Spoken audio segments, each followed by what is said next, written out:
Good afternoon. Would you like to try a free sample of our double fudge brownie? Oh, sure. That's very good. I'll just take one more, just to be sure. Yep, still very good. Some things never change, like never being able to take just one free sample. And Geico saving folks lots of money on their car insurance. Is that macadamia nut I taste? Let me take one more. Sir, Yeah, I thought so. 15 minutes could save you 15% or more. Today is nonstop. And suddenly, your checking account is overdrawn. But what if we gave you more time on that one? At Huntington, if you accidentally overdraw your account by $50 or less, we've put a $50 safety zone in place, so you won't be charged an overdraft fee. It's one more way we're looking out for you, so you can have time for what matters most. Huntington, welcome. $50 safety zone does not apply to returned items. Your account will be automatically closed if it remains negative for 60 days. Learn more at huntington.com/safetyzone. Your product, faced with hard luck. Faced with hard luck. Card shots, thieves, murderers with hard luck. Pimps and card shots, thieves, murderers with hard luck. Your product, faced with hard luck. Faced with hard luck. Card shots, thieves, murderers with hard luck. Pimps and card shots, thieves, murderers with hard luck. Good afternoon and welcome to the Hard Luck Show. I'm your certified, qualified West Side host, Steve Lucky Luciano. That's right, ladies and gentlemen. You've tuned into the greatest show on earth. It's the Hard Luck Show. Coming at you from the bunker in Southern California. Sitting across from me, my co-host, my partner, is Chumahan Bowen, American Indian, elegant barbarian, Southern Californian, here to do another show once again. Yeah. Come on, let's go. Let's get savage in here. Yeah. There's a fucking no lies. No lies. We're gonna get down to it. Yeah. Come on. Real talk. Hut. Yeah. Come on. Come on. Come on. Bang, bang. Bang, bang. Blue eyes. Yeah. Yeah. Blue eyes. And on sound. Oh, blue eyes. Buddy. It's Sean. Yeah, that's what I'm talking about right there. Certified audio professional engineer. For the Hard Luck Show. Yo. I used to play this at the roller skating ring when I was a kid. Buddy.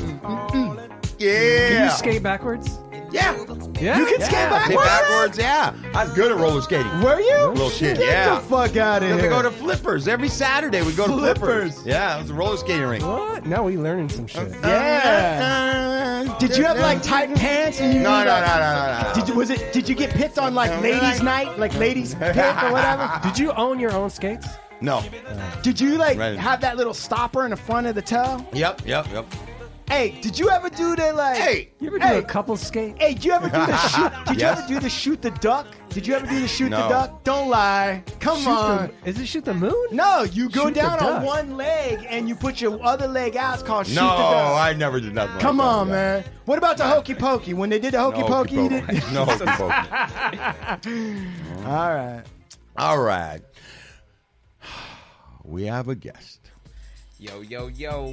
We have a guest on today, man. I've been trying to get this guest on Yeah. for a year and a half. 1, 2, bring it to the As you guys know, I'm from the Four Corners, from the West Side. And I got a Camarada, man, that I met, damn. How long ago did we meet?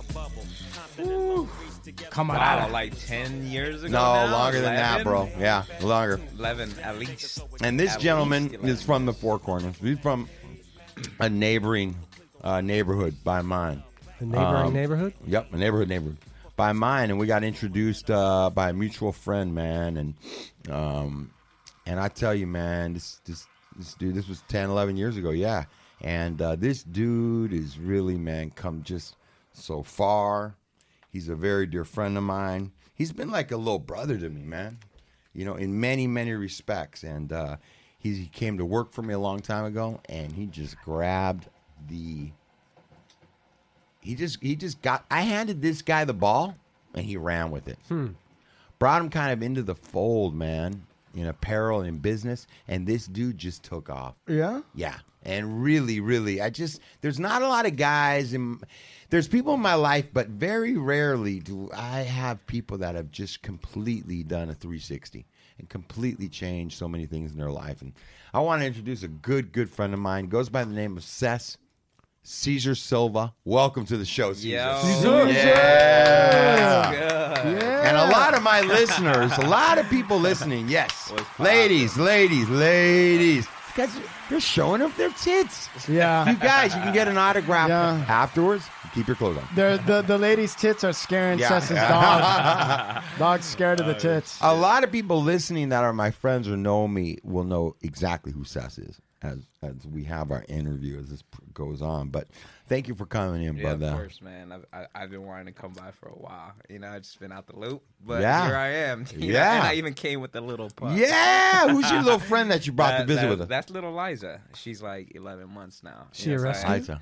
Nah, I got her at the beginning of the quarantine, and I don't know. Everyone's buying puppies, and I found this puppy that was available, and I've always wanted one. I was like, all right, it's time. And, Did you name her Liza, or did she come with that name? No, I named her Liza. Did you name her after somebody? No, actually, I was just. It was one morning. I was having a cup of coffee, and I was just Caveman coffee. I wish it would have probably came out with a better name. No, I was just chilling there, and I was like throwing words and syllables out, and I knew like the way that she looked very like elegant and soft and kind of going, and like I wanted her name to have some kind of motion to it, something that I can kind of like have fun with, right? So I was like throwing out different like long like L's. Throw out some like Lorraine. Did you say Lorraine? Like, Elizabeth. Liza. At first it was originally Leilani. Yeah. That's just a mouthful. It was just too much. I was like, you're doing too much now. Right. I took one too big of a bongalo. Yeah. Getting too fancy with the dog. Yeah, too many edibles. But so then I cut it down, and then after a while, I started kind of catching. I was like, Liza, and I like to have fun with it. So then Liza. Shit. So, anyways, yeah. I mean, dude, let's also introduce. We have Seth sitting here, but one of the greatest honors, I would think, that any guest could ever have is to have the great Mr. Tait Fletcher, right? Now that's sitting in. That's a show. That's a sitting show. in on this show, right? I think it'd be the second time too that me and Season and Steve were all on a show together. Oh, what? Snap. Wait, what was the other Remember time? at the Young and Reckless office, we did a podcast show. We did a podcast Inside when I first your started office. my podcast. Yes, I don't even What remember was that. I remember Really? that now. Wow. Right? Holy Completely shit! forgot Your about that. podcast, Tate. Your podcast. In the sales office at the Young and Reckless office. Wow, I would have. How long ago would I don't even remember it. 4 years. 4 or 5 years. Oh, it'd have something to be that. like 5. Yeah, I remember you came. I mean, you were still young and reckless. Right. Right. Yeah. It was that long ago. Yes. And podcasting really started becoming like a huge thing. I remember you had your thing. You used to walk around with your little My recorder. little Zoom recorder. Yeah. Yeah, those were good times. Wow, I forgot about What did you that. guys That's a talk major about? throwback. What did you guys? Gangster Gangster shit.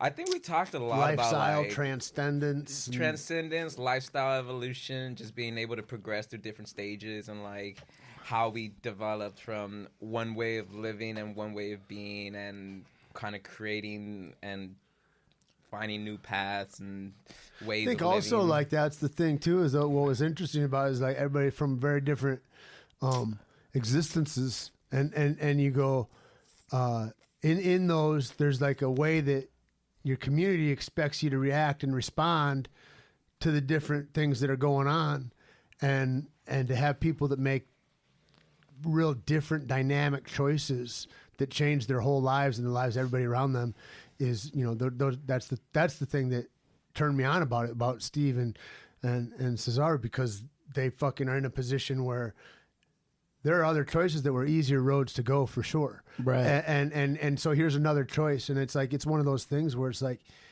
yeah, you might be born in this, or it might look like this from where you're at right now, but that ain't forever, and it doesn't mean you don't have agency to change where your feet are at, you know. And I think that was one of the coolest things about it. You know, one of the things I also remember one of the first times I met Tait, and I was like very enthralled by the big presence that stood in front of me.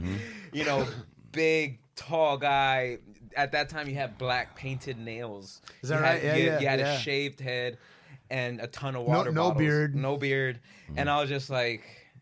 What is it? A ton of water bottles? What'd you say? A ton of water remember in your car, it was just I was like, this man drinks a lot of water. He's hydrated. Like, this man is one hydrated man. He has black nails, and I heard he's a fighter and a bank robber. So I'm like, I don't know. I had all these different stories. I didn't know what to make up. I was because you got on the whole bulletproof coffee. Well, he got on his whole health, right? Yeah. Well, he did. Yeah, he did. But I remember you were the first one that came around with a coffee cup, and he's like scooping shit and putting it into the coffee. And he's like, and I'm like, what the fuck? And it was right pre all this like big fat diet and right. I remember at one point in time you were like, I'm just eating the fattiest fucking ribeyes I can and avocados. That's all I eat is gnarly. Good. I know. Tastes like I haven't eaten in like 5 days. I'm gonna break my fast with an avocado and a steak. Yeah. And a big piece of grass-fed Kerrygold butter. Dude. And I'm like, what are these guys doing, dude? That cannot be good for you. You were all about it too. It was so insane. I was like, I want to join. I want to be a part of this. It's one of those things that I really always appreciate fucking with stuff like that because maybe I'm wrong, but I'm gonna go ahead. I'm gonna try it. Right. I'm gonna half step. Right. I'm going in 100%. Right. I ain't gonna leave 90% because then I'll have 10% questions about why it didn't work or whatever. Right. And so we're gonna go balls deep in. We're gonna have an experience with what is a zone diet, what is it this, what is it that, and then it's like it was cool because then a lot of my friends would get into doing that shit too, and then you go, oh, what different results is everybody getting? Oh, what problems do you come up and down the road? Whatever. Right. It's like the ultimate tweaker's dream. You know what I'm saying? Just constantly, just like every second, you're like, "Hey, man, I changed this and I changed that, and I got this different result." You take drugs and booze out of your body though, and when you make subtle shifts, you can notice them. Right. Yeah. Right. That's exactly right. And the other thing is if you're too dull, bitch, I don't know if vitamin C might be good, but I ain't noticing that. Right. Yeah. It was like this whole unison of just like nutritional density in our community, in our group of friends. It's like everyone's like constantly like talking about, yo, how can we just get fitter and smarter and this and one step ahead. And at that time I was like just getting my act together. I was a few years in, and I just wanted to become a better person. I was like, how can I be closer to Superman? Let me ask you a question. Hey, Cess, at that point, right? Do you think, or is it true in your case, like, do you think that you have to run through a bunch of shit before you decide, like, all right, I'm now want to become like a Superman? Like, did you have to like go through a lot of different trials before you were like, all right, I'm ready to be serious now? I think one thing in my nature is I'm a true experimentalist. I truly love like trying different things and edging things out and bringing things in and seeing what the results are like. And I'm a huge believer of like seeing what other people are doing and make the decisions that they make and how that kind of turns into these results, and not trying to, mirror it or just, be a copy, but just kind of being influenced by it and looking at what determines the decision. And those are the things that interest me. And when I was interested in those things and I started to experiment with my life and try different things and later down the road see a different result, that's when I was like, okay, this is, it's steadfast. It works. What did you learn? Did you ever see somebody do something and then you did it and got a different result? And what did you learn from that? I think that's true in everyday life. And the reality is that we're not going to get the same results as other people. Right. The reality is that we have our own existence that we have to kind of deal with and live with, and we have our own histories that kind of come up in our mind, and we have our own, ideas of what the future should look like, and then we all have our own level of awareness in the presence. So like the 3 different places of being, when you kind of just like create a unison between all of it, that is when true change starts to really happen. And I don't know, it takes a while though. Like you don't really notice it at the beginning. You know, you can make a decision today and it takes a while. It takes a while for it to go through its circles and loops and ups and downs. And that Tate, that's what you were saying about the treatment. You were saying like it takes a while for it to come through some of these things, and you got to stick with it. Yeah, it's interesting. All those, you know, that the thing about what you're talking about between like cause and effect, right? Right. And how I have to, as a person, I have to change the way my mind thinks about that. I can't have all that space in between it. That's why I love jiu-jitsu. I love fighting in that way, because I can make this adjustment in real time. You didn't put a whizzer in. I'm on your back. You're asleep. Right. But we can go, let's rewind. And I can go, see right here where you didn't put that whizzer in? That's where you fucked up, and that's why you're asleep.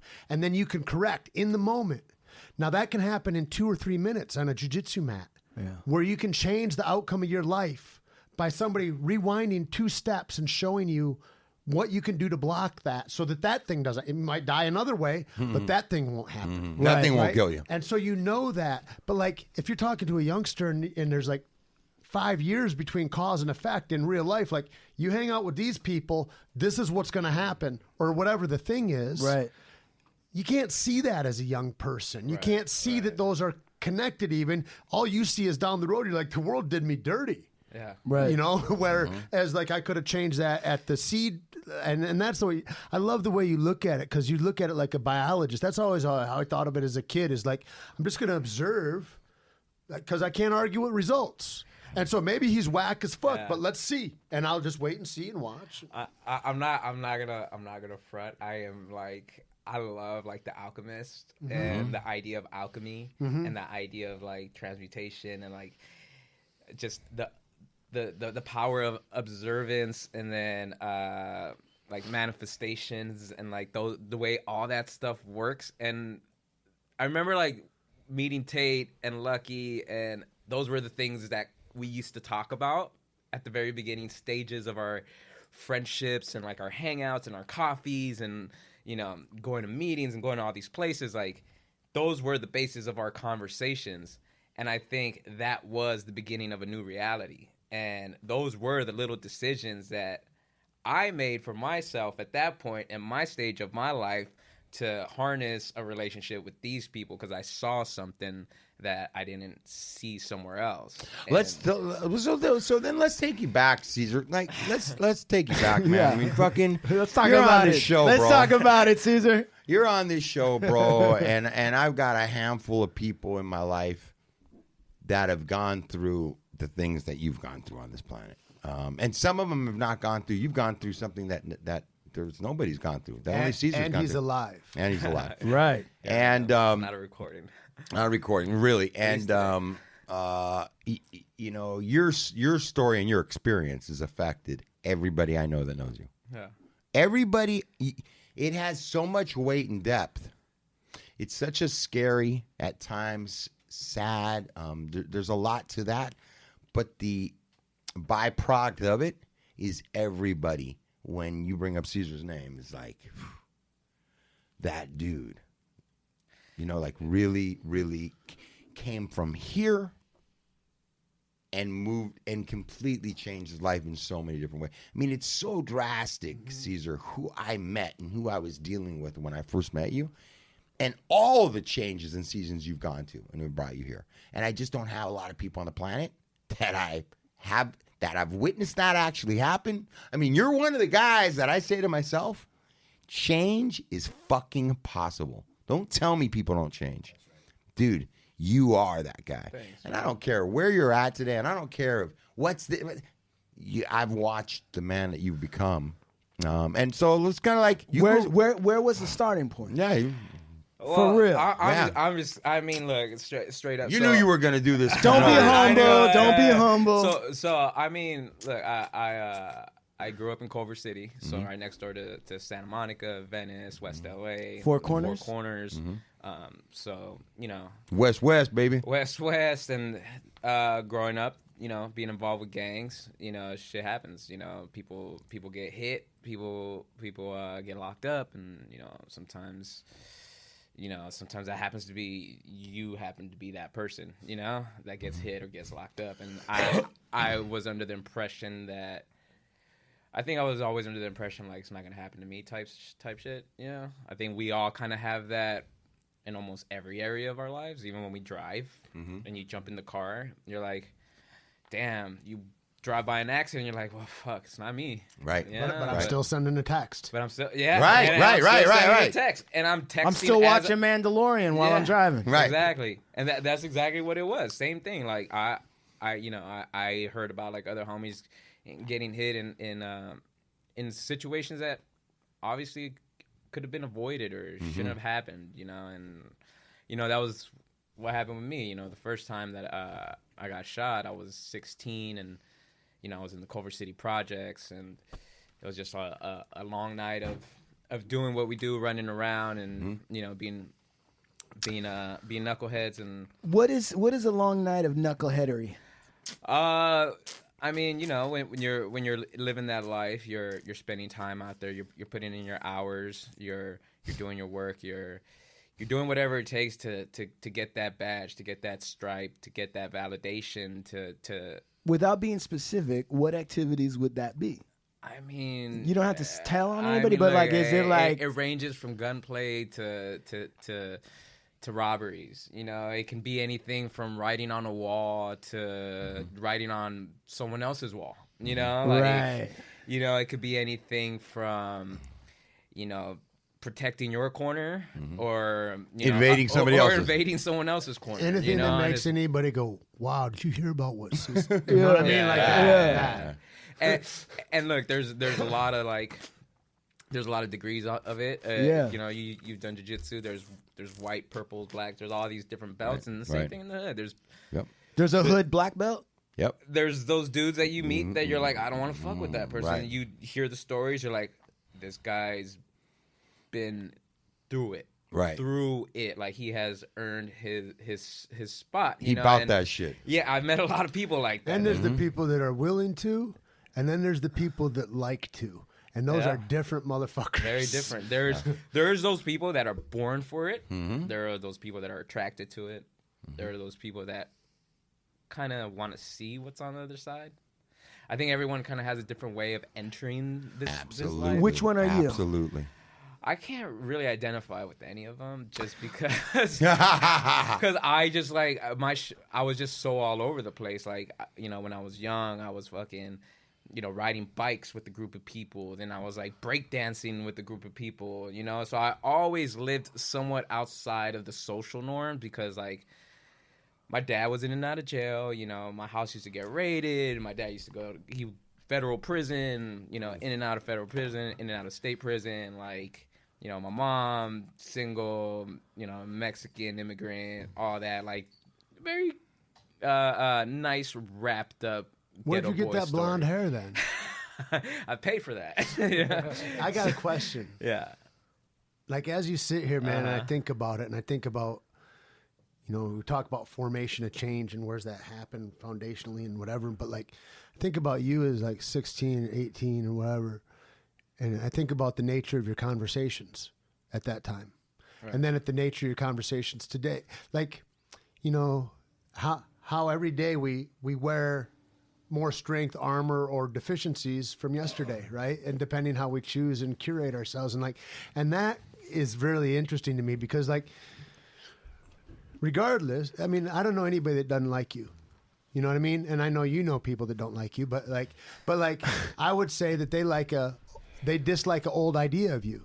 Right. And it's some politics shit. But the you that's having the conversations that you're having today, that's not who's showing up for them when they're thinking, you know what I mean? And so like how you can never be that again, you know what I mean? Like your evolution has been so transformational. Like speak on that. Like what are the differences of your conversations and ideas between then and now? Get back to. Yeah, that's good. We're gonna get there. Bring me. We want to hear about the dirt. We want to hear about the dirt. Bro, slow the fuck down. Bro. Yeah, first we gotta go through the gang. We go through hell, then we get to heaven. Well, no, I did go through hell, and I think we all go through our own personal hell to get Sure. to heaven, right? Like, and whatever that idea of heaven may be, Right. You know, and we all want to get to the celestial party at some point, but until then, we're gonna drink our cups of blood, you know, and I like the way you put that. That actually sounded dope right there, We bro. all have to drink our cups of We're gonna drink our blood. cups of blood until we get to the fucking Hey, party. cheers, Caesar. A lot of people don't understand that reference. Celestial. Yeah. All right, go ahead. So, Go ahead. So yeah, no, I mean, you know, I got shot when I was 16. I got shot with the AK-47. How many times were you hit? 6 times. I was both my arms, once in the back, 3 times in the leg.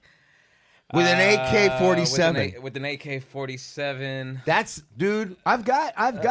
My dad yeah. purchased one. I've got one in the safe. Yeah. Unbelievable that you're fucking standing here talking That's a to me, big dude. fucking caliber, bro. I was in the motherfucking. I was in the creek, Right. behind the projects, and it was like 1 a.m, something like that. It was like, I think it was like a day or 2 days after Thanksgiving. It was like super foggy, you know. So you Black can't really Friday. so you can't really see what's in front of you. And then we're like walking down the creek, and we just see like 2 shadows pop out. It was me and my homie, and we were just like, "You see that?"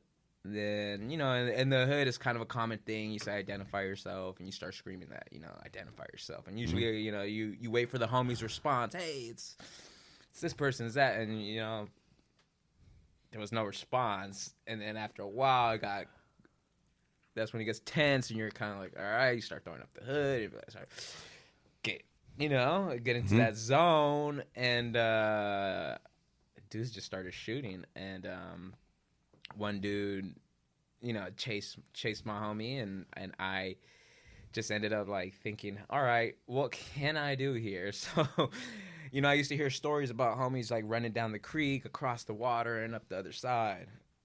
But, you know, I'm 16 years old, 200 pounds, not very athletic. Haven't made that trip before. Yeah, never have done that before. Right. This would be a virgin voyage across the creek. This is a long shot, Right. but in the face of death, you know, Yeah. you're You willing to do try. what you do all gotta sorts do. of shit in the face of death, boy. And actually, you know what? That idea is probably what saved my life, because what happened was I ended up, as I go to kind of run down that corner, my leg gets shot out, and I end up hitting the floor, and I tumbled all the way to the bottom of the creek. You know? So I tumbled all the way to the bottom, and I remember hitting the water, and then someone just kind of, gunshots start kind of railing down my way. And thank God that I had that idea, because that allowed me to roll to the bottom. Right. Instead of just falling face flat, where the person can just, you know, Right. it'd be a lot easier for them. So yeah, I ended up at the bottom of a creek, and When did you hear it and then feel it? I mean, was it like a dreamlike sequence for you? everything, you know, everything is just like whoosh and wish and ash, and you know, it's just like so fast, and Yep. and screams, and you know, I don't know, it's just like these flashes. When did you notice the pain? I was in the water. I didn't realize I had got shot. Right. Right. I was in the water, and my back, I started feeling my back. I was like, oh, my back feels like I landed on a rock, you know. And then my leg felt like it was super heavy, and then my left arm was just like, I couldn't pick it up, and I went, what the fuck? So, you know, it was like that loud silence. You know, all the echoes, the gunshots. It's just like eerie, and then I kind of turn over, and I start kind of crawling, trying to crawl out the creek, and I get to like the edge, and I'm like, fuck, I just can't move, and I get stuck. So half my body's out the water, the other half is still in the water, and I'm stuck. And Are you worried about infection at that point? Creek water just fucking. But did you? But Just were you? imagine the filthiest water ever. Yeah, it's like some a bum creek in LA. What's a creek in LA? Right, some bum pissing on a tire just upstream. But did you feel pain at the time that you were crawling out? So the pain started to settle in. It started to kind of like, my leg started to really just like get heavy, and I was like, fuck, my leg. And then my arm, I couldn't pick it up, and then God damn. Randomly, so your humerus broke in that. Yeah. I have a big hole in my left arm, and I was wearing a sweater, so I couldn't see the hole. And then I just remember the cops seeing them running down the creek, and I grabbed this watch. My watch fell off, and somehow, some way, it was like literally right down there. And I grabbed it, I just put it up in the air, like, you know. It's not a total loss. Yeah, I got my watch. Like it was shiny, so they could see you. So they could see me. So I did that, and they came down, and of course they asked me, "Where's my gun?" This and that, all the dumb questions first. You know, not like, "Are you okay?" No, right, hey, are you all right? It was just more like, "Where's your gun?" And anyways. How much blood did you lose? So the fire people came down. They started taking off my clothes, and I remember they lift up my arm, my left arm, and I just look, and I was like, "Oh my god!" It was just this huge hole, and all I saw was just like red and like this flesh, like tender flesh. It was, you could see the bone, like it was crazy. Only supported by skin. Only supported by skin, and then my leg. I didn't see the leg. I just felt the leg, and literally they took off all my clothes. And you're looking at your body? No, at this time I'm just looking in the sky. You're like, I can't look at that. I couldn't even turn. My body was just like, all my limbs were fucking out, so I couldn't even turn. And I remember just telling them, like, tell my mom I love her, all that. Shut up, you're not gonna die. Blah, blah. Wait, they're already telling you that you're not gonna die? They're saying I'm not gonna die. They tell that to people who are dying all the wondering time. if they tell that to They do, right? They're like, hey, you ain't gonna die. Yeah, you're fine. In the off chance that they might not die. There's a huge chance here that I can die. Like, I was losing a lot of blood. And so for a 16-year-old, right? What is it? What do you think at 16? Your experience of like, I'm probably gonna die. Like, what did that? I'm checking out right now. Yeah, did that? I think that just unknowingly left a huge scar on my emotional stability, as far as like not really having this knowing awareness of life and trauma and, you know, these experiences and the way they all kind of combine together and create like a new way of being. And you ever heard that term, like, who stole your light? Yeah. And something happened to me after that day. I didn't have that same fearlessness that I used to have, or ignorance. Right. You know, and I remember I was in the hospital for a month, and I had all kinds of operations. They were about to take off my leg, and luckily that survived. And fuck, man, all kinds of shit. And what were your thoughts when you were thinking they might take off your leg? Don't take my leg. You imagine? I was in the crazy right now to sit and think about and go, this is a double amputee. Right. Probably. His leg from the knee down, and then from the shoulder down on his left arm. Could easily... Right. And at 16, like I'm not saying you should get your arms cut, but if you're like 60 and you got diabetes, at least you had like 40 years of your life, right? 16 double amputee. And they put me in a room with the guy that just got his leg amputated, so I could hear him. It's the worst scared straight ever. It's the worst. I didn't know what phantom pain was. Right, phantom pain. And this dude all night, he's like, my leg, it hurts. My leg hurts. And they're like, sir, your leg's not here. Dude, your leg, sir, is been burned up in a fucking... insane. And I'm over here waiting on the operation, like, this operation better work. Because what happened was they did an operation, and then they got infected. They had to take a muscle out of my rib, put the muscle in there, and then a skin graft, and cover it. The hole... My man's been through it, dude. Yeah, the size of the hole is like the size of my forearm, like... Jesus Christ. Pretty large. You told me, they're like, you said, you're like, yeah, they basically had to sew my foot back on. Yeah, pretty much. They used to stick this big piece of foam in there every morning, and it was the worst. To clean it out? Yeah, it was like the gauze. It was so big. So it was like this big piece of foam they would get, super thick, like a thick steak. And they put it on there, and then there's a piece of plastic goes on top, and this little tube that sucks air out. Right. So it suck out the air, and the foam Drain it. Yeah. It go inside the hole. Yeah. Right. Wound vac. But then they have to change that. Oh. So You got to re-wound yourself. So when they pull it out, putting it in, like putting the gauzes in, like they used to put like a whole roll in my arm. That was like uncomfortable. But the pulling out part, when they used to take the foam out, break the blood. Dude, you're bringing tears to old Blue Eyes' eyes. Look at him, dude. Dude, every time when they have to pull the stitches out, that alone is fucking, Oh, I'm dude. talking about pulling gauzes out. Stitches is fun. Dude, compared to getting your fucking, would it stick? It's a hard pull, so they kind of get you ready for it. They're like, hey, we're just gonna go for it, right? And kind of like, God damn, you take your Vicodin. Dude. I used to have a little morphine thing. That button was never worked. Worn out. I love the button. People used to come visit me, and I just started hitting the button. I was like, "Oh shit, what's up?" Beep beep beep beep beep beep. 10 minutes later, I heard a lot of, you know what? And I've heard this over and over. You know, I got a ricochet in my ankle. I caught a ricochet in my ankle. So I've got to tell you, I've never been shot direct. Okay. But I have a lot of friends that I'm always hearing, I've heard this thing being said by guys that get shot that like after they got shot, when they were recovering, they didn't feel like it's the confidence thing, but they were like, they had felt like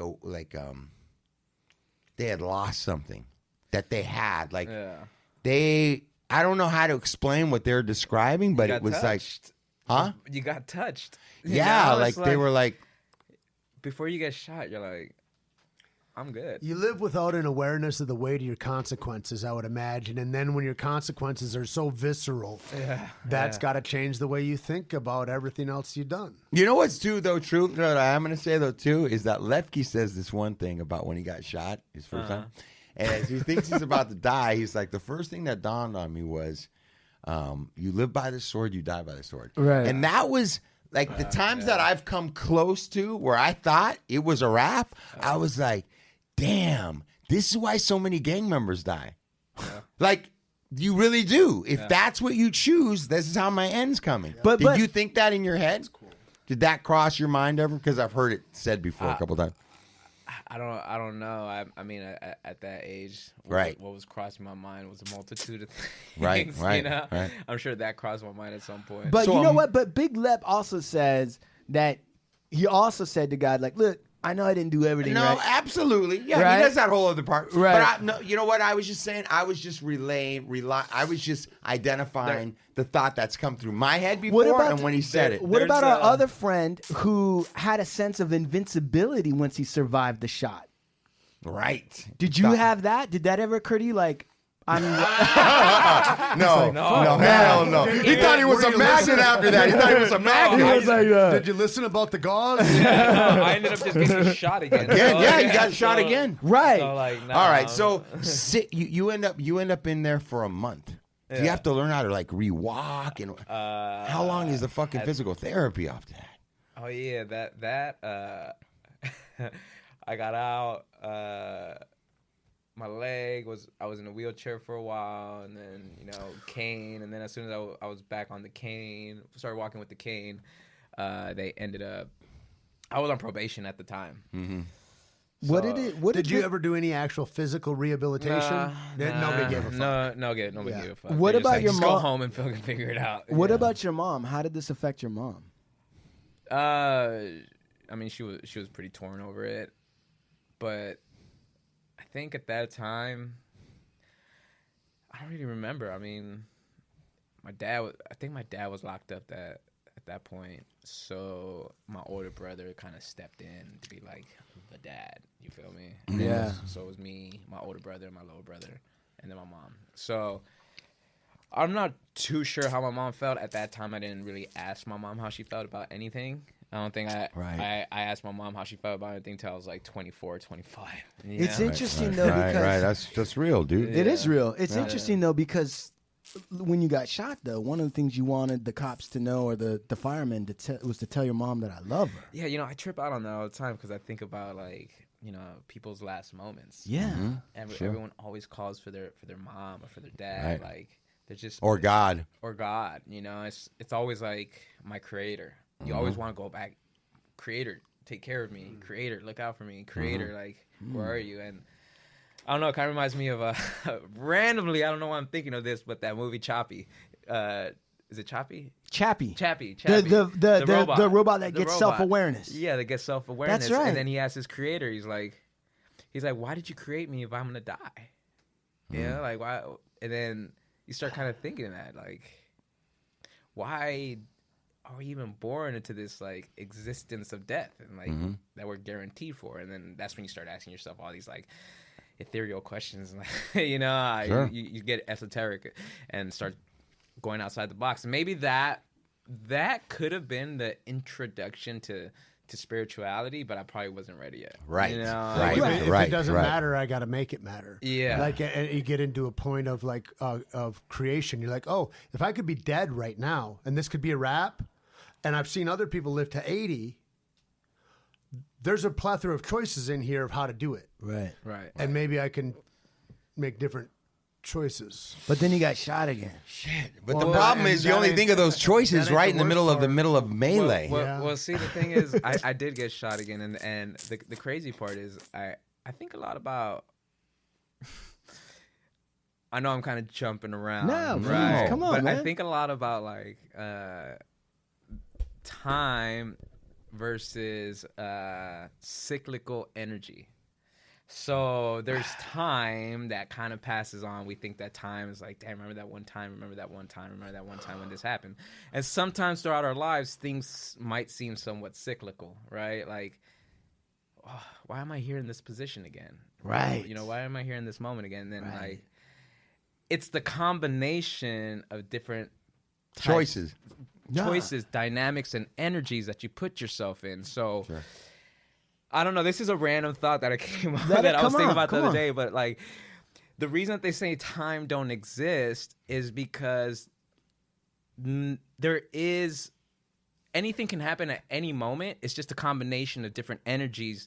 When you put them together, you get a certain type of reaction or response out of it. You know? So at that time in my life, I was putting different types of energies and dynamics together that would essentially create invite that situation to happen, the microcosm. You know, what's interesting about what you're saying is that Sigmund Freud dealt with the same thing. He at first came up with the pleasure principle because when he was first trying to figure it out, he figured out, like, everybody just wants to do shit that makes them feel good, whether it's sex, eat, whatever. That's what's driving them. But the longer he stuck with people and kept talking to them, he started to realize that actually they're going against their pleasure principle, and he couldn't figure it out. The things that were causing them distress or were getting in the way of their success, they kept repeating. They kept setting the same conditions up, or the energies, as you put it, to recreate the thing that they claim they don't want. Right. And that's what he called the death drive. And he that was as far as he got on that. He didn't have anything more to say. He couldn't figure out why anybody would do that. In your experience, what was it that caused you to set up? Did you think you were setting conditions differently prior, and that you wouldn't be led to that? I don't think when I was when I was young, I was aware enough to know what my how my decisions or my ideas were coming into existence. Like, I didn't have the foresight nor the fortitude. I didn't have the people around me to point beyond the veil. You know, and that becomes that thing of having cause and consequence being too separated to notice.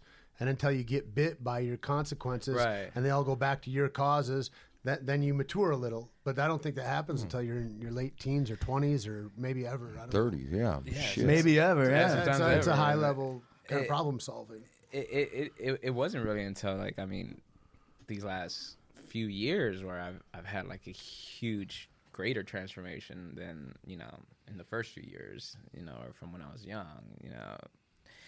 even between the ages of, the first time I got shot to the second time I got shot to losing my brother, and like David got shot, my little brother got shot, and he died in my arms. Like a lot of people done got shot, around me. Well, right? Yeah. Yeah. Right. A lot of people from shit that you didn't think was a big deal. You're like, I got shot in the arm, I was good. Yeah, that's crazy, right? That's crazy because my brother got shot and passed away, and he got shot in his arm. One shot. Small caliber handgun. He got hit with like a 22 or something, and hit him in his artery. Right. And I remember being in the car holding him, and I'm just like screaming, going 100 miles an hour on the freeway, just holding my brother in the back seat, just being like, I was shot with the AK-47 6 times. This is nothing. Snap out of like going off. Just is he fading at that time? He was going through like seizures. Man. So I was like holding him, and his eyes were just kind of rolling in the back of his head, and I'm like, it was chaos. Right. That was chaos. Yeah, that was a long car ride, but Did he pass in your arms? when we got to the hospital, he wasn't moving, and then we put him inside the room, and they let us know like 4 hours later that he passed away. So I don't really remember. I was pretty fucked up. I was that night. I was we were just like, we're at a bar out in the west side, and we left the bar, and at that time I was still wilding out, and it's just one of those nights that you happen to run into the people you didn't think you're gonna run into, and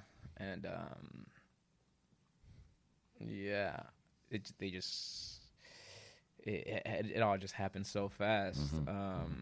Car pulls up, lets off shots, think no one got hit, turn around, look at the corner, and I remember I let my brother borrow my shirt that night, and that was the first thing I saw was my shirt on the floor, and I was like, and I ran over there, and everyone was like, chill, get back. I'm like, going crazy, and finally someone was just like, grab him. So we picked him up and put him in the back of the car and drove from Santa Monica to UCLA Hospital in Westwood, which was a long drive. And a few hours later, he passed away. And How old were you? I was 22, maybe 23. He was 21, and he was 21.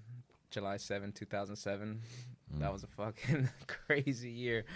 And then I ended up getting shot like 2 months after that. So, and it was crazy because your poor mother, bro. Your mom, bro. Yeah, no, she's been through it. Yeah. So then 2 months after that, I get shot in the arm. In the same area? In the same arm that I got shot the first time. In the same place. In the left arm. And I'm just like, how? How am I getting shot? And my brother got hit one time, and he passed away. So at this point is when these new concepts of life really start to what's that word I'm looking for?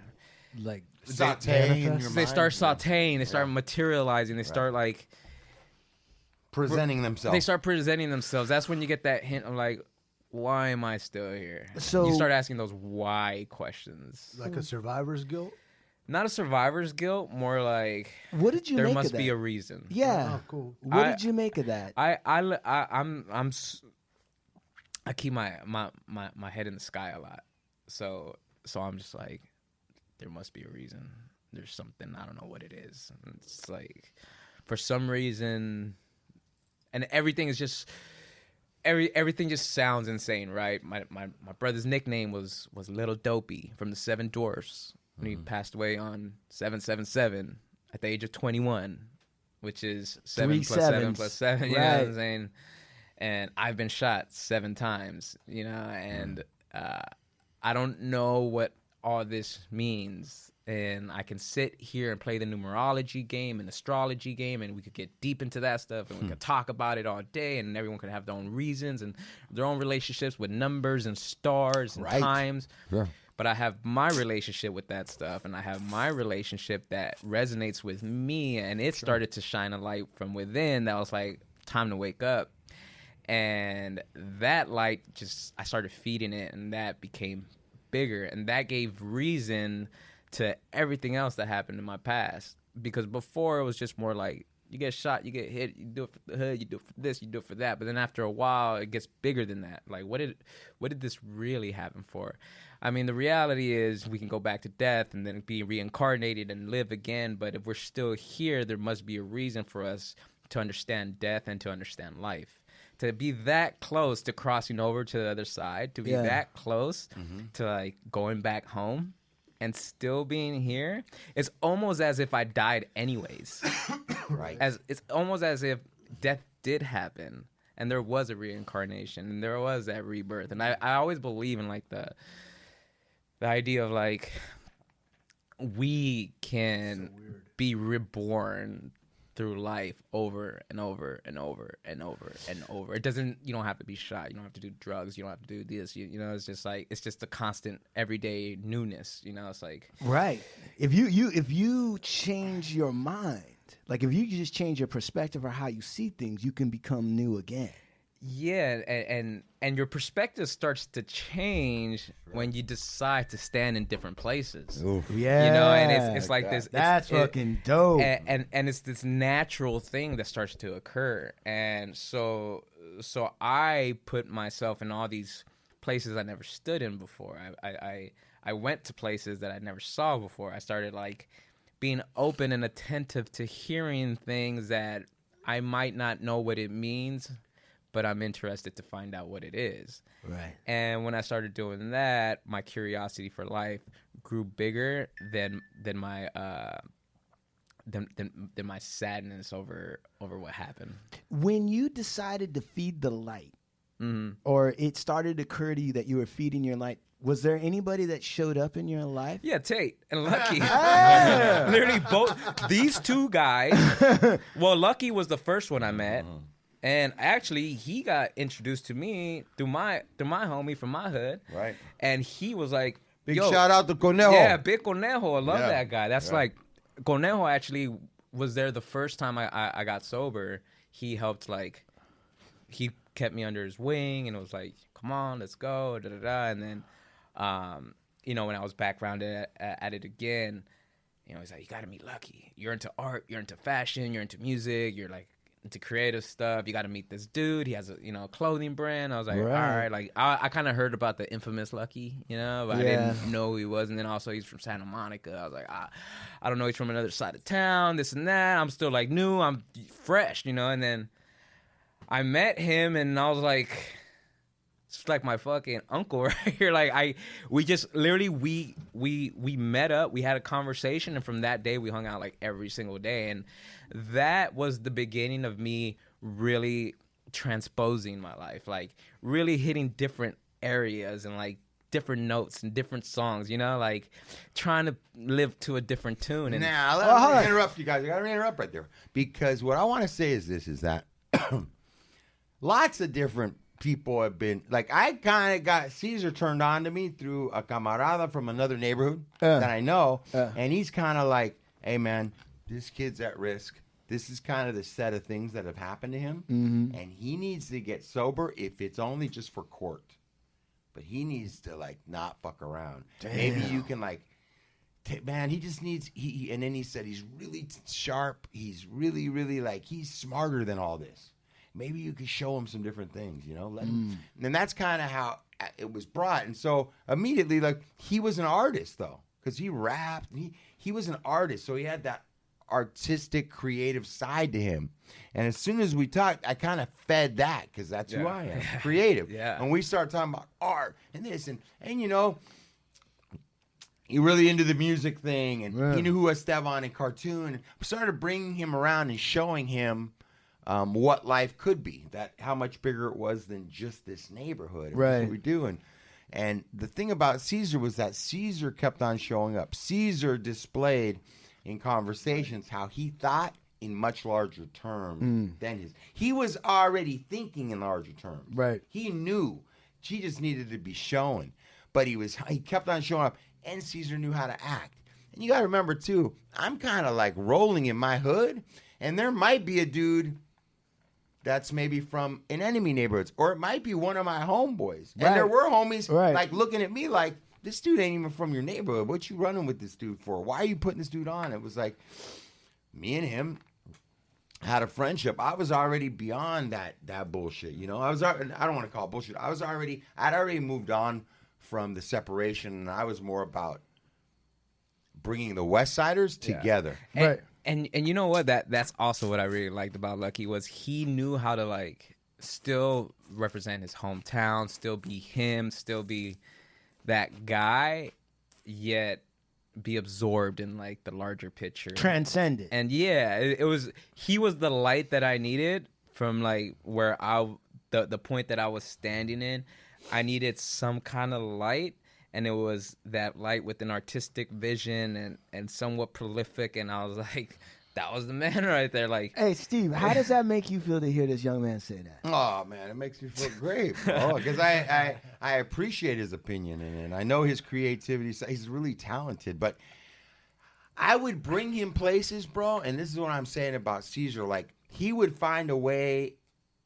He was looking for the similarities, and I bring him to a cartoon, and they start lingoing and talking, and he just knew how to operate with these dudes. Because the next thing you know, like, cartoons like, hey, where's dude at? Or even my homeboy Termite's like, hey, what's up with Seth? Like, I got homies in my neighborhood who do not like his neighborhood, don't like his neighborhood, but want to know what's up with him and like him.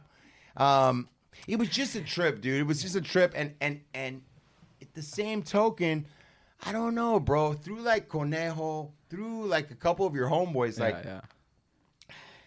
I don't want this to come off wrong. I got to be sometimes careful with what I say. But there is some type of a connection with a couple of my homies and a couple people from his neighborhood. I don't have that necessarily with some dudes from a couple other neighborhoods in the Four Corners, but there's something about his neighborhood that there's some people that are really close to me from that neighborhood. Right. That I like, you could say it in terms of when they say I fucks with them, or whatever. Yeah. There's dudes from his hood that I really fuck with, you know, that I really care about, and that really care about me. And so I at times would go kind of through into his hood, and I'd fuck with these dudes when really maybe you shouldn't be over there. But I always like didn't trip. Like I trusted some of his homies, you know. And you got to think about this too. At that time, when I was just he was all up in my hood. I had to be there for court. I had to be there for drug court. I had to be there for counseling, for classes, for rehab, for meetings. Like, all in Santa Monica. All in everything, and literally right next door from the rehab, there used to be a bunch of dudes out there. So I'm like. Yeah.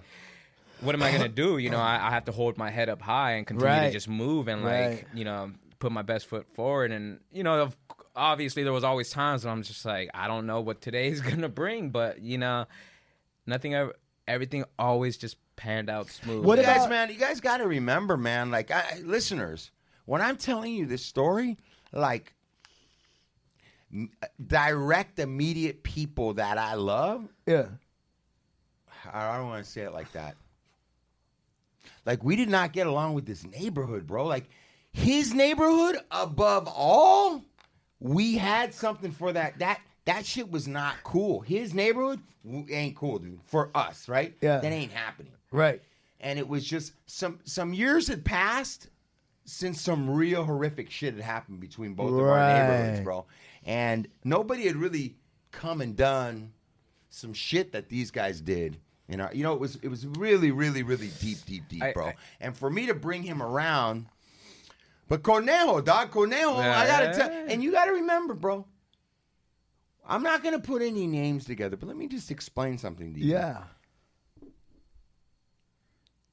10, 12 years prior, there is a scenario where there is a dude from his area in treatment in Santa Monica trying to hold his head up.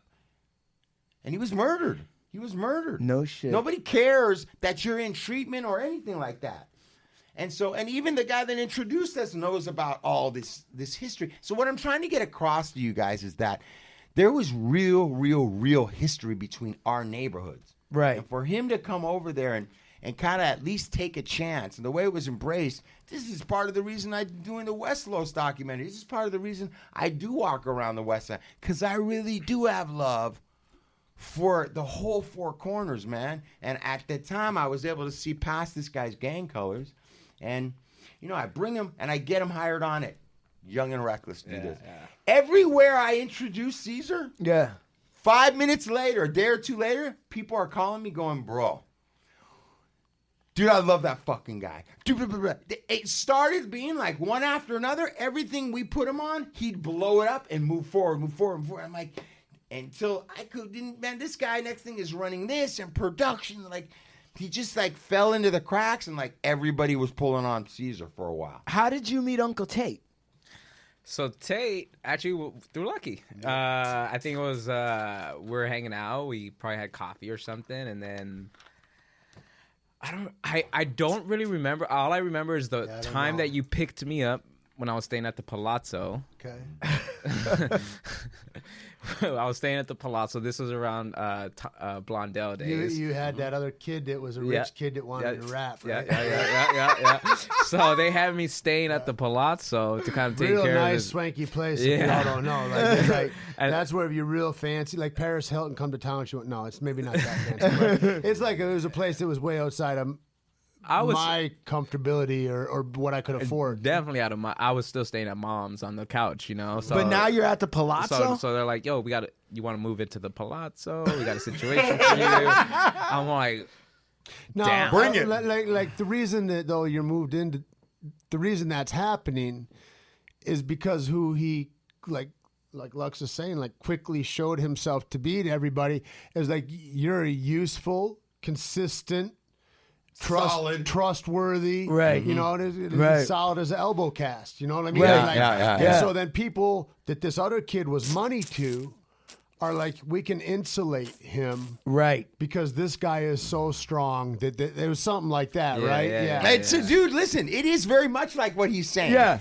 And everybody in this room knows me. You've heard me describe other people to you that you're right. Yeah. Let me tell you something, bro. Yeah. He was the right age, in the right place, in the right time. In the right head. That dude, every guy in their 20s wanted to meet Cesar. And if they could align themselves somehow with Cesar.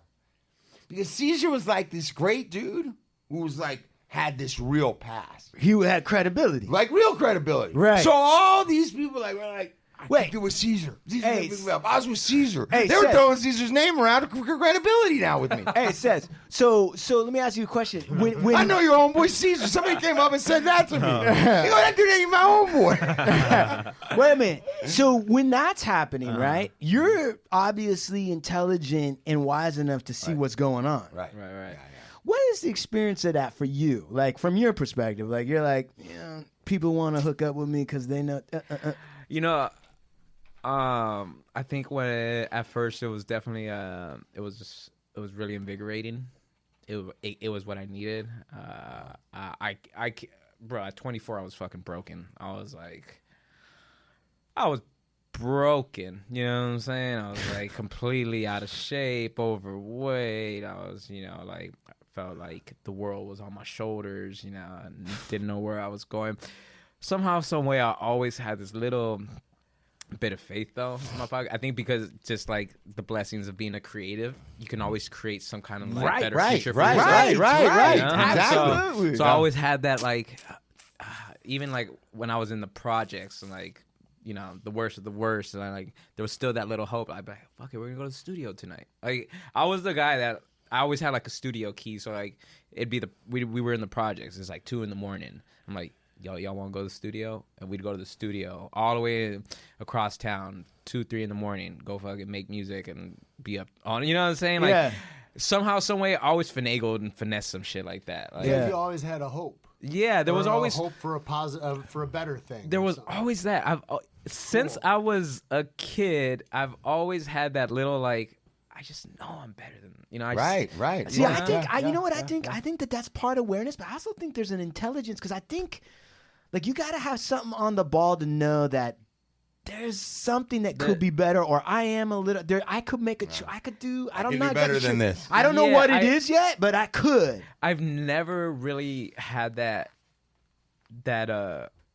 defeating like I'm just worthless. I'm not, Right.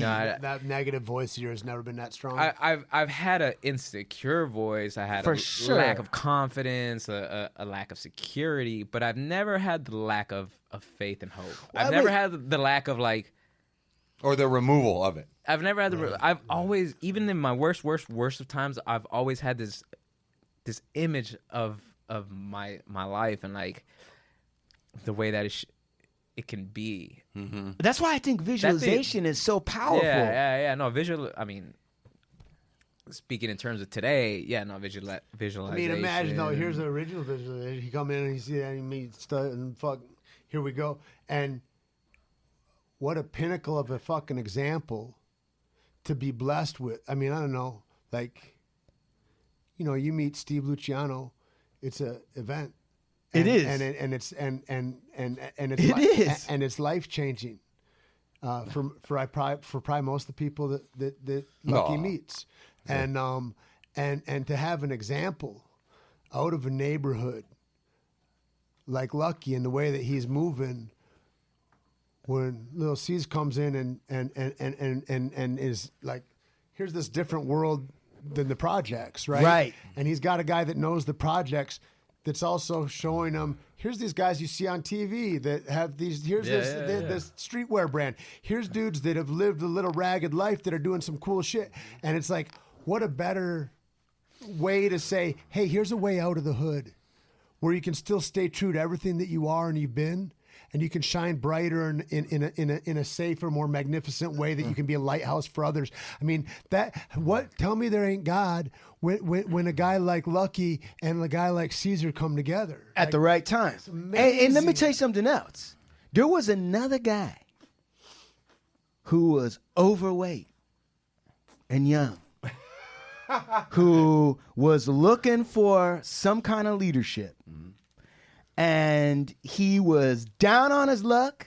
He hadn't gone to law school, had fucked everything up, right? Was wearing baggy clothes to try to act like he was hip hop because he was fat. That's the truth.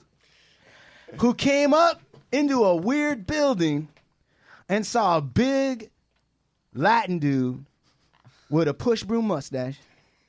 True story. Get up and he said, and was the biggest, scariest dude in the room with a lot of tattoos. And he said, nothing changes if nothing changes, bro. And I don't know what it was in my little squishy body fucking life, but I knew that I had to put my hand out to that dude and ask him for help. And to Big Luck's considerable credit, he shook my hand and he said, I will help you. And you did for years, bro. Years. Yeah, Lux helps a lot of people. You guys helped me. No, I got more out of this whole thing from him. I got more out of my relationship. I got more from these guys than you guys did from me. It's actually kind of funny to think. So for this trifecta right here was the beginning for me. Right. Also, so these two men play like a huge part in my life. You know what I want to say about that too is that you might not know because we got, I don't know, has it been how many years since I even seen you in physical face? Right. Been in a room with you. It's been a minute. Yeah. But the fact is that, and I know this is got to be true for Steve too, is that like wherever you are out in the fucking flirting around, doing your thing, whatever the fucking this expression that is like, you got to know that there's guidelines of love that come out of our chest and connect to you and that hold you down wherever you're at, man, and that love you and that got that kind of energy for you and that know who you are. Right. You know? And I think that's one of the most beautiful things that I get out of knowing people for decades, or is that like we can see each other in a way that other people maybe can't. And I don't know, I just want you to always know your love like that. Wow. You know? I love that. Hey, C's, because I got a lot of experience with being an overweight dude before. All right, I know what that's like. I was a fat kid. It's not easy. That's a hard fucking road to hoe, bro. Yeah. For a man. What is it like when Both of you guys did that. Both of you guys got into extreme shape after being heavy. Listen, what was it? You know what? Because to me, like, a lot of real strength is being 24, broke, like you said, overweight, and still having hope, and showing up at the Palazzo, right? And trying to do your fucking thing, having, Tait and these guys who are men now, right? Like, I don't know how you view them, but like, I view these guys as like actual experienced men, right? What was the internal experience for you going through all this and still walking through the doors? Did you have insecurities? Like, what did you feel? I think I was like a kid again, honestly. And it's funny because I'm 36 now, and I feel like I'm 26. It's this weird, odd thing. So it's almost like I lost 10 years. I feel like I'm 10 years, like, because I don't know, when I really started to like surround myself by guys like Lux and Tait and everything else that came around it, that experience was something I've never experienced before. So it was all new. Right. So every turn was like a new reality for me. And I still remember going to Starbucks with Lux on Robertson and Beverly and looking around and being like, where the fuck are we? Just literally just being like, I've never been here before. Right. And right. I passed that Starbucks so many times now. Don't even flinch. But at one point, I was sitting there like, how the fuck did I get all the way over here? The first time I walked into Whole Foods, the first time that I can sit around with people like Lux and Termite and Tait and have a cup of coffee and just talk about life and experiences and history and and what we've been through, and then being able to kind of find a different perspective on it so we can create new realities with it. I think the experience was it felt harmonizing, if anything. It just felt like genuine. It felt real. It didn't feel forced. Nothing ever felt contrived or convoluted. It always felt real. It always felt like this is part of my experience and where I'm supposed to be going. Like when I hung out with Tait and Lux, like it always felt like this is what I'm supposed to be doing, and this is part of the future.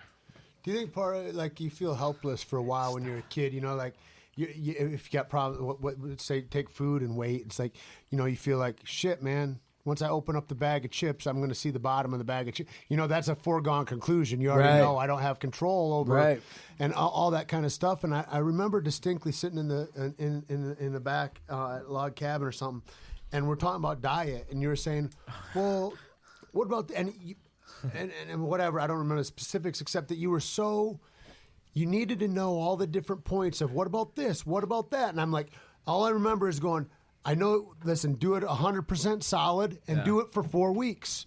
And you're going to have a result. And then we'll talk about it then or whatever. Or here's a book or whatever. But it's like the fervor and the excitement that you had to adopt new things and the ability to go, oh, there's so much I don't know about your curiosity. Yes. I think is the thing that's your super fucking power. Yeah. You know, You go into you dive into something and you go deep on shit, bro. So literally, that's funny because I'm thinking about like what I'm in right now, you know, and it's just like my curiosity is literally propelling me through my new venture and new life. And, like, What is the venture? But before we get, you know what, I want to say something because right, I got up to take a piss, but there was something that really important that I just thought of right now with you.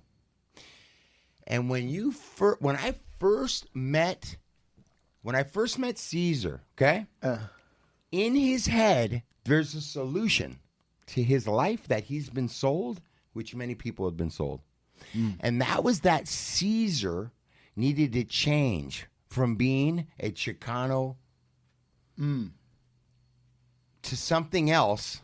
He needed to clean up and change his act to fit into society. Right. It's this concept, okay?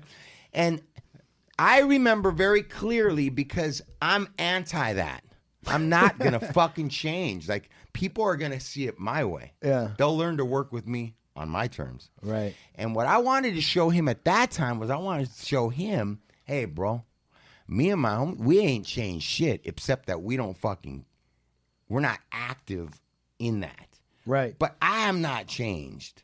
I'm still me. Right. Tunes is still Tunes. Estella, but we're doing this. You can still, that's what I was trying to explain to him that you're like, there's nothing wrong. You don't have to change. You can create your thing and bring it the way you are. Right. You just don't need to be doing this shit anymore. Right. You can take what was handed to you and leave something, but that doesn't mean you have to leave everything. No, and I think that's what I was trying to pitch to Cesar was like, he could still be about this in a different type of a way. Doesn't mean you have to do fucked up shit or go to jail or be in prison. But you can still, and it offered him like there's nothing wrong. Like, you don't need to change. Right. It's the things you're doing that you need to change. But you don't have to. And he got that. Yeah. He understood that. And luckily enough, I had some guys that were much big personalities than me. Yeah. Esteban on cartoon.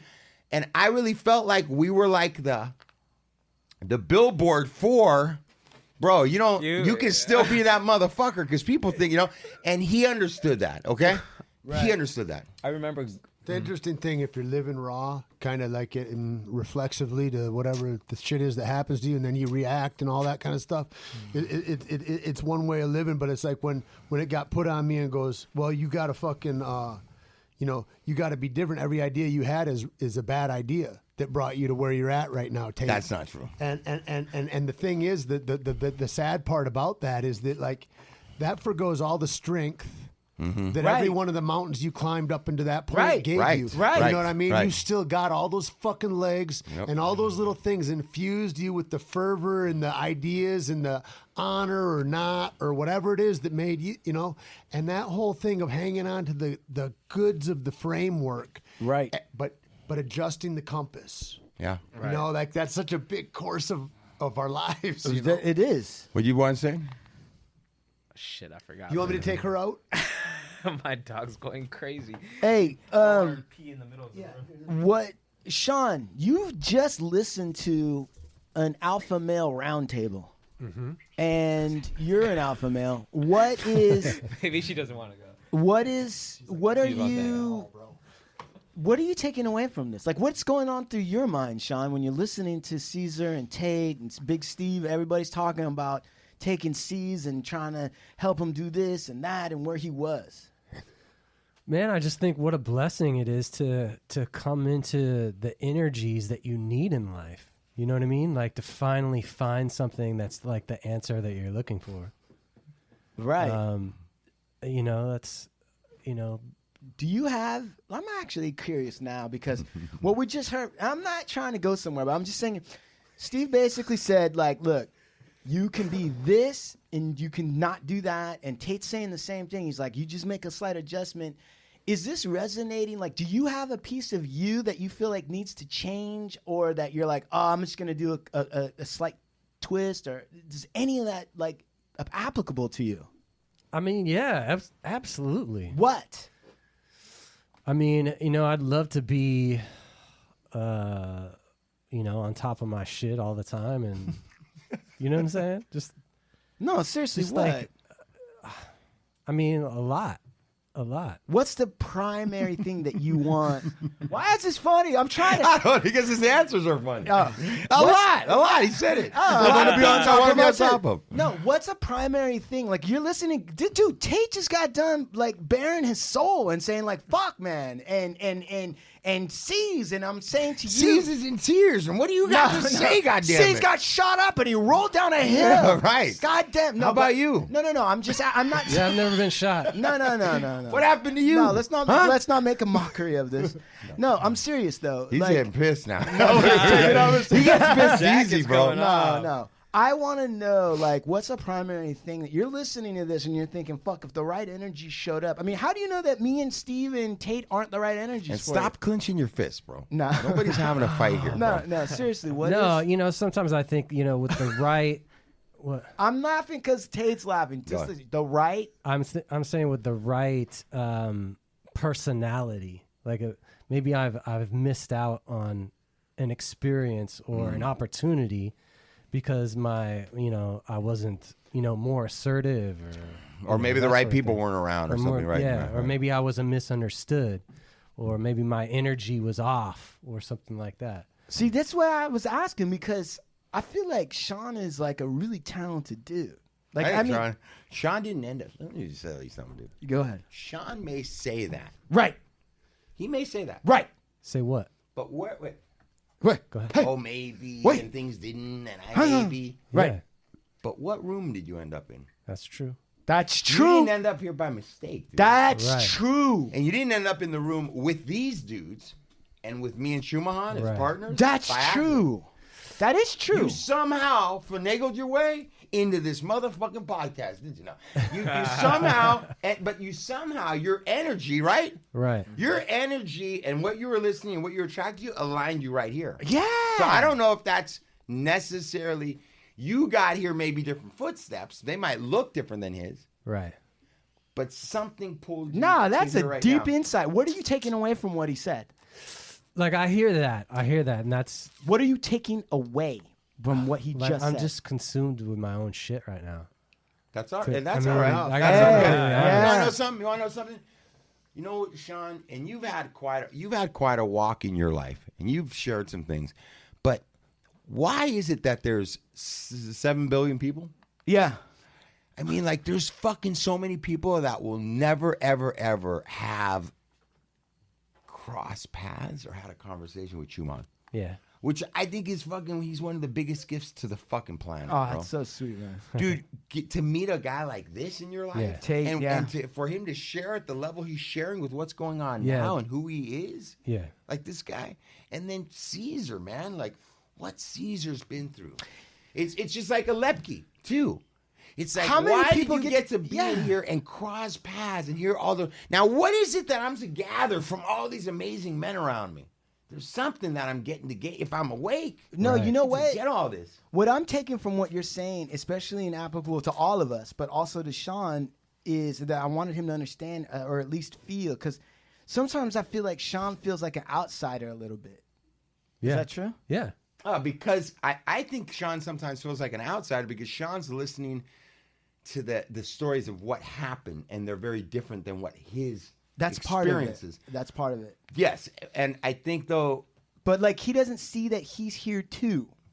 yeah, having those same But experiences, isn't they that just part don't of give being a producer? Isn't it kind of weird because you're kind of quiet in the back? Also, there's that you ride a line that seems difficult from where I'm looking anyway. Because you've got these responsibilities, love but with then you, also Tate. be in a No, personality expression that's a certain way or something. And Well, that also, but I think I weigh my past experiences with everybody else, and I haven't been so through the do you same judge shit. yourself with it?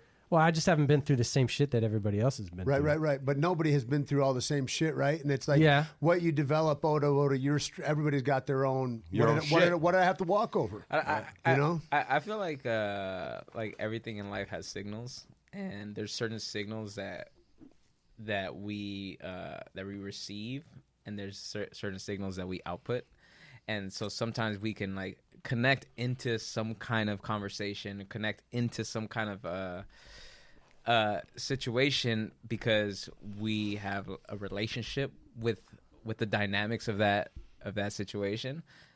But if we don't, it feels foreign. It can feel foreign. It can feel distant, and you kind of like start looking at it as a viewer instead of being engrossed in the process. So, super random thought, but yesterday I was thinking to myself, what is your infatuation with the Mona Lisa? Like, if I asked anybody in this room, like, what is your infatuation with the Mona Lisa? Like, what makes the Mona Lisa so special? That's interesting. Everybody would have a different reason. Right? Because some people's reason will be, well, everyone else says it's historical and it's an important figure, so that's why I think it's so important. Maybe it was really only as important to the people that were around at that time because it was so revolutionary to have a painting like that at that time. Right. But today, paintings like that are a dime a dozen. Right. So I think there's this certain type of relationship that you can have with experiences, and when you have a relationship that kind of hits home with you, you can get up a little closer and really understand why you appreciate that. Like if I'm a painter that paints for hours and hours and hours and hours, and then I'm like looking at the Mona Lisa and knowing that's one of the first paintings at that time. It's like, wow, what was going through that person's mind? Like, look at those lines, look at those colors. How do you even understand how to bring those colors and that depth to life? But if I'm not into art like that and I'm just a fucking viewer, I'm gonna be like, yeah, it's cool. Cool, man. I respect it, but it's cool. How are you applying? Right. How are you applying that to what you were observing about Sean? So what I'm saying is Sean seems to just be like fully immersed in the conversation as a listener, as like a not a spectator, but as a viewer that can start to slowly understand through other people's experiences, but doesn't have the same, that same signal, that trauma signal. When a firework goes off in this room, me and Lux will probably be the first one and tell you we're the first. We're gonna be like, what the fuck's going on? Yeah. Someone else will be like, there's a firework.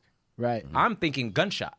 Right. So it's just my relationship with different types of signals have different types of outcomes, and I don't know. That's the way that I'm viewing it. Sean, what's your response to that?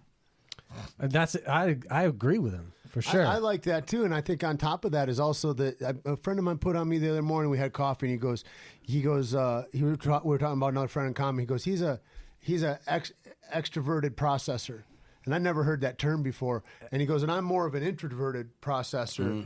And he says, meaning that I like to take things in. I like to think about them. I like to think about very specifically about here's the formula that I'm going to present from this idea, and I picked all the words very carefully, and he goes, but like, Ben is a extroverted processor, and he talks it out, and he's figuring it out as he's bouncing ideas, right? And I never thought about, and then I started thinking about all my friends, and I go, we're all kind of in one or the other of those kinds of camps of how we access and kind of let that information wash on us. There's also the relationship to anything is everything, Yes, it is, because your relationship will dictate your experience with it. So so recently I've been listening to the Grateful Dead a lot. Yeah, I can't believe this is where this is going. Wow. So right turn. So I've tried listening to the Grateful Dead before. Multiple times, right? And I Ripple on Still Water. Okay, so Broken Palace, they're speaking in deadhead code. Yeah, bro. For all the listeners at home, they're speaking in deadhead code. I could go down my. Steve has a quizzical look on his face. I don't like him. Steve doesn't understand what's being said. There's so many good songs. I mean, it just goes on. But music is like that. So what I'm saying, though, but not just music, is because Grateful Dead, there's genetics in the music of the Grateful Dead. If you think about what the Grateful Dead represent, they represent a psychedelic, free love type world. When the Dead was around, that's when, in the 60s, when psychedelics became a very public thing and it escaped the lab, as they say, and made it to the streets, and Grateful Dead was the soundtrack to that exploration of Did life. you ever see that documentary about the Grateful Dead? There was a series, and they really went deep. And I watched it, and I was never a Deadhead fan. I'm kind of in Steve's camp for a while, but then I watched the documentary and the series. And one of the things that the Dead, instead of going into recording albums the same way like everybody else was, way before now, they were into these live performances, right? And they would encourage their fans to come and bring whatever recording instruments you wanted to. Go ahead. And then they would play different places, and it would be the same song, but it have a different expression. They were like the mixtapes that we saw in hip hop. That's what Deadheads were doing with all their music back then. And nobody was seen as like, oh, you put out a mixtape, that's piracy. We're going to put you in prison, which is what it's become now. But like, it was like sharing the gospel. That prophecy, that piracy or whatever was this gospel that it's like, this is what feeds and colors and guides the energy of our community. Right. Of which the Grateful Dead had a community of thousands of people that would follow them from city to, they would do it all year, these crazy Make the Juggalos look like a little camp group. Right. And here's the thing. And certain like songs and certain dates became famous amongst the group. Like, they would know like, oh, that song in like July of '68, that's the best, that song, whatever, right? Right. Long before where we've entered the stage now where live performance and trying to get your message out there for free as much as you can is what actually generates like and so they became this monolith because they were giving it away. They were allowing people to come and take it and share it. And it was a whole ecosystem. I used to get my acid from a dude that would follow the Dead around, and he would send it in UPS from Berkeley or wherever he was, and he would send me books of acid through the mail. Right. And but it was always outside. I mean, that was the source. Was those tents, those Deadhead things? That was a traveling circus of fucking whatever you wanted. Anthropologists studied it because it was such a microcosm of like a tribalism that was different, a different way of social cohesion in the United States. Think about capitalist United States, even in the '60s, man. Think about capitalist United States, right? Like, think about just making money and Nixon and blah, blah, blah. And then at the same time, you have this, like, beautiful movement. Well, see, that's the thing. I don't think about any of that because I fucking grew up in L.A. on the West Side, involved with gangs and, Chicano history. Right. And so Grateful Dead for me and everything you guys are talking about right now is extremely foreign to me. Different. Right. Unless you do psychedelics. Right. Unless you partake in the community. And I ended up taking some psychedelics and listening What kind? Mushrooms. Okay. And I did a heroic dose. What's a heroic dose? 5 grams or more that are dry. I did about 4.5 grams. All right. By myself, and I was like, I'm having this experience with the Grateful Dead. And my buddy was like, have a different experience. Have something. And I was like, I don't listen to the Grateful Dead. I don't know anything about them. I don't listen to them. They're like, where are you when this happening? You in your house? Yeah. I was indoors. I was like indoors. I was like having just a personal trip. What did he play for you? So basically, he sent me a link. He sent me Workman's collection, 1969 in Chicago. It was the Chicago collection, and something like so. And which I was like, "What is this? This is a live thing." He's like, "Bro, songs will go on for 20 minutes." I was like, "These songs will go on forever." I was like, "What's going on here? This music's all over." I was like, "I can't trip to this. This is too much. There's too much going on." And he's like, "Give it a different experience. Try something different." I'm like, "All right." I love the Grateful Dead now.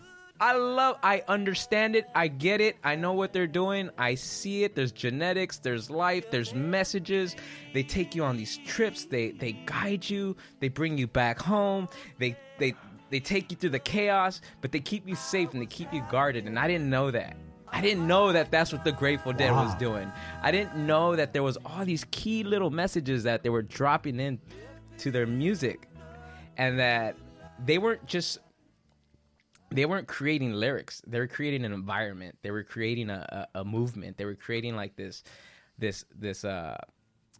safe place where you can let go of everything and just be completely free of all the ideologies and Perimeters and culture and parameters, and all that. Like, Grateful Dead. I'm new. I'm not gonna sit here and pretend like I fucking know him like the back of my hand. I don't. I just literally got into it. But the reason I bring this up is it was me being willing to cross the curtain, to go over to the other side, to pierce the veil, and if I hadn't have done that, I'd sit here and be like, who's the Grateful Dead? Right. Or I'd sit here and just talk about it anatomically and be like, oh, Grateful Dead, great band, heard about them, Jerry Garcia, toured all around the world, and talk about the facts. Right. But now I could talk about the actual experience. That's like in Good Will Hunting when the doctor says to the young man, I bet you could tell me everything about Michelangelo, what he painted, how he painted, but you know what? I was able to go to sleep at night because I realized you don't know what it smells like in the Sistine Chapel. You don't have the experience of being there to take it all in. Experience. Are you getting what Sess is telling you, Sean? That I should listen to the Grateful Dead and trip on mushrooms. Trip mushrooms, basically. Yeah. What was that Jimi Hendrix line? He goes, "Are you experienced? Have you ever been experienced? Have you ever?" But like that kind of thing. I remember when I was a kid growing up, and I was like, when we found different trips, like we're like, either dude was a tripper or he wasn't. And if you weren't somebody that had done blotter acid or mushrooms or microdot or whatever, like we knew you thought in that old way. You're like a cardboard box. People that had fucking done you're like, ba-bang, your mind is brighter in a different way, and you look at life a little looser, a little fuller, with a broader scope and understanding of everything, so you don't make weirder, paranoid, fear-based decisions. There was all that, and we knew that as 13-year-olds. But like, that experience that you're talking about, it brings me back to that idea. But that's the same thing that brings guys like us together, because we can sit in a room. You guys have been through way more than I have. I don't know that we can say that. Yeah. Then by age. There's a lot of weight in here. We'll say that.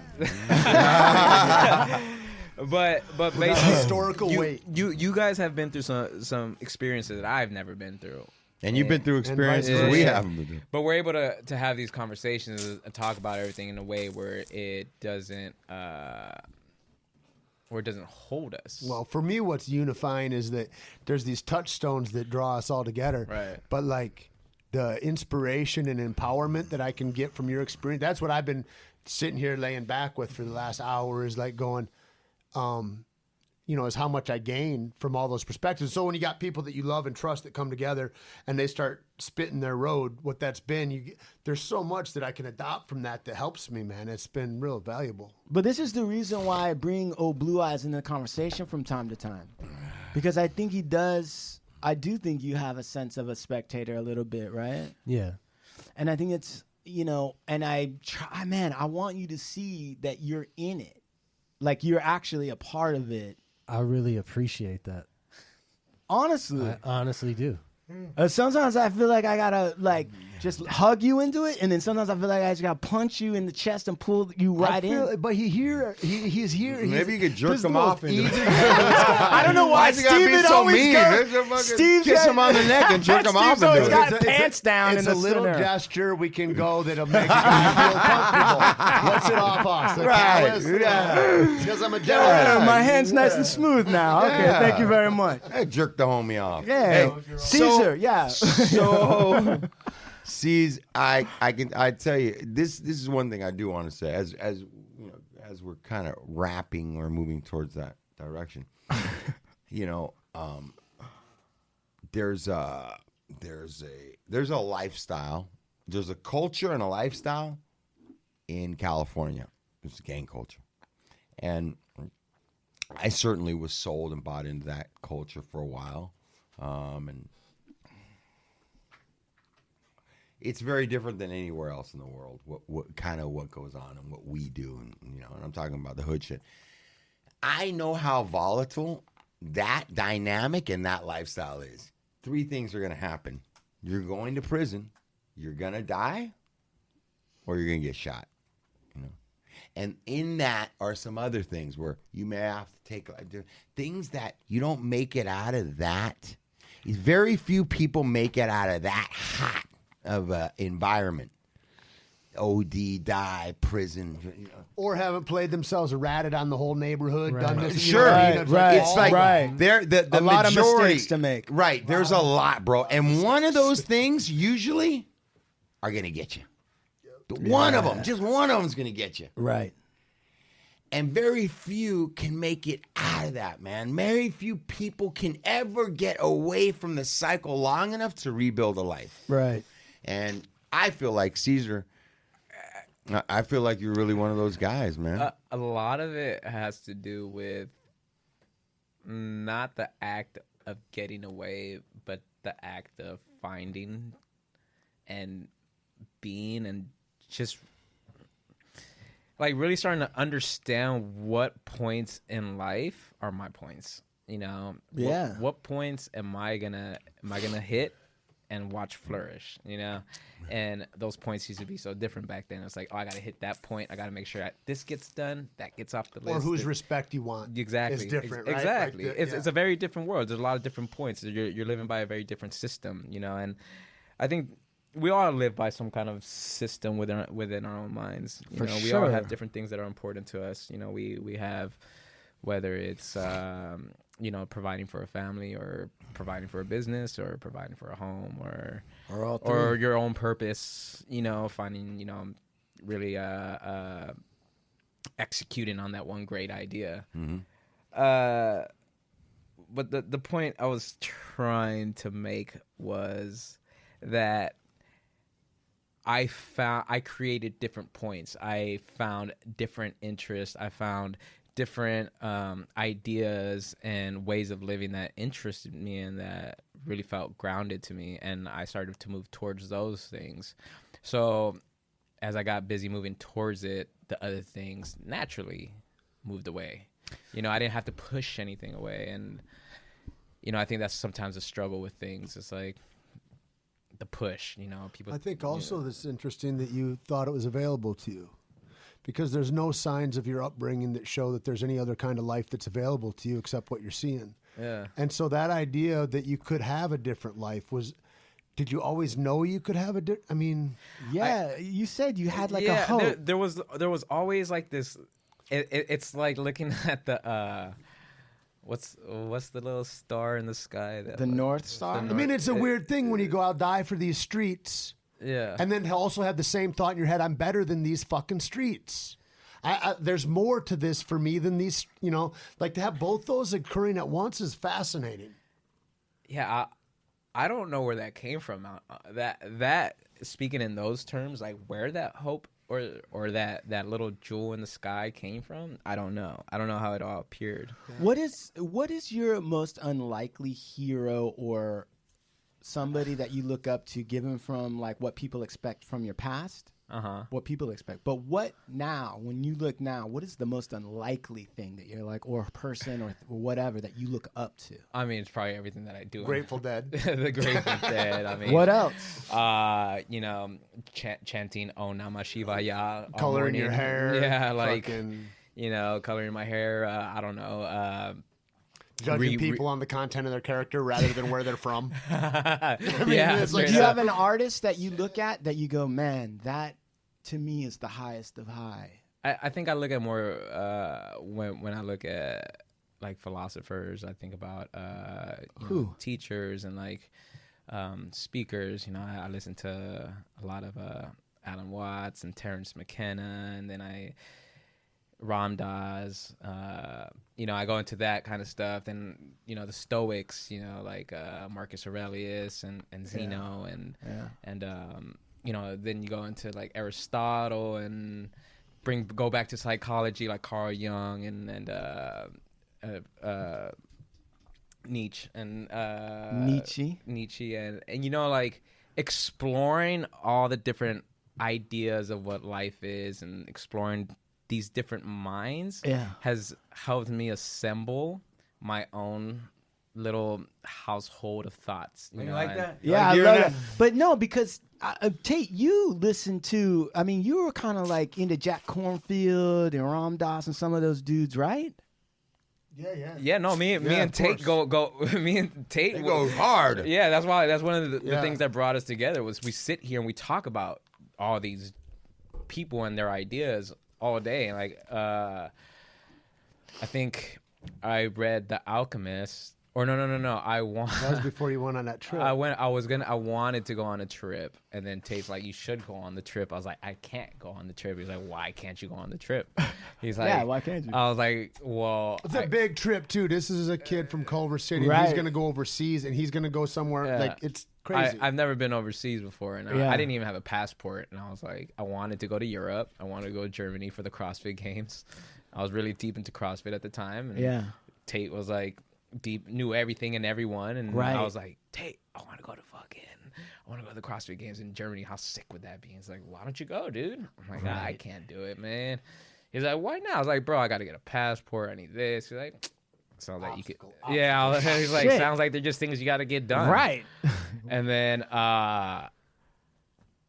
Tate helped me find a way. He gave me a gift. He's like, go figure it out. You know? I was like, really? He's like, yes. And then the thing that surprised me is that he actually fucking did. And then that's did the it. amazing thing about is that I met 10,000 guys that start off that look just like this. 10,000 guys. Yep. Not one of them had sneakers tied up.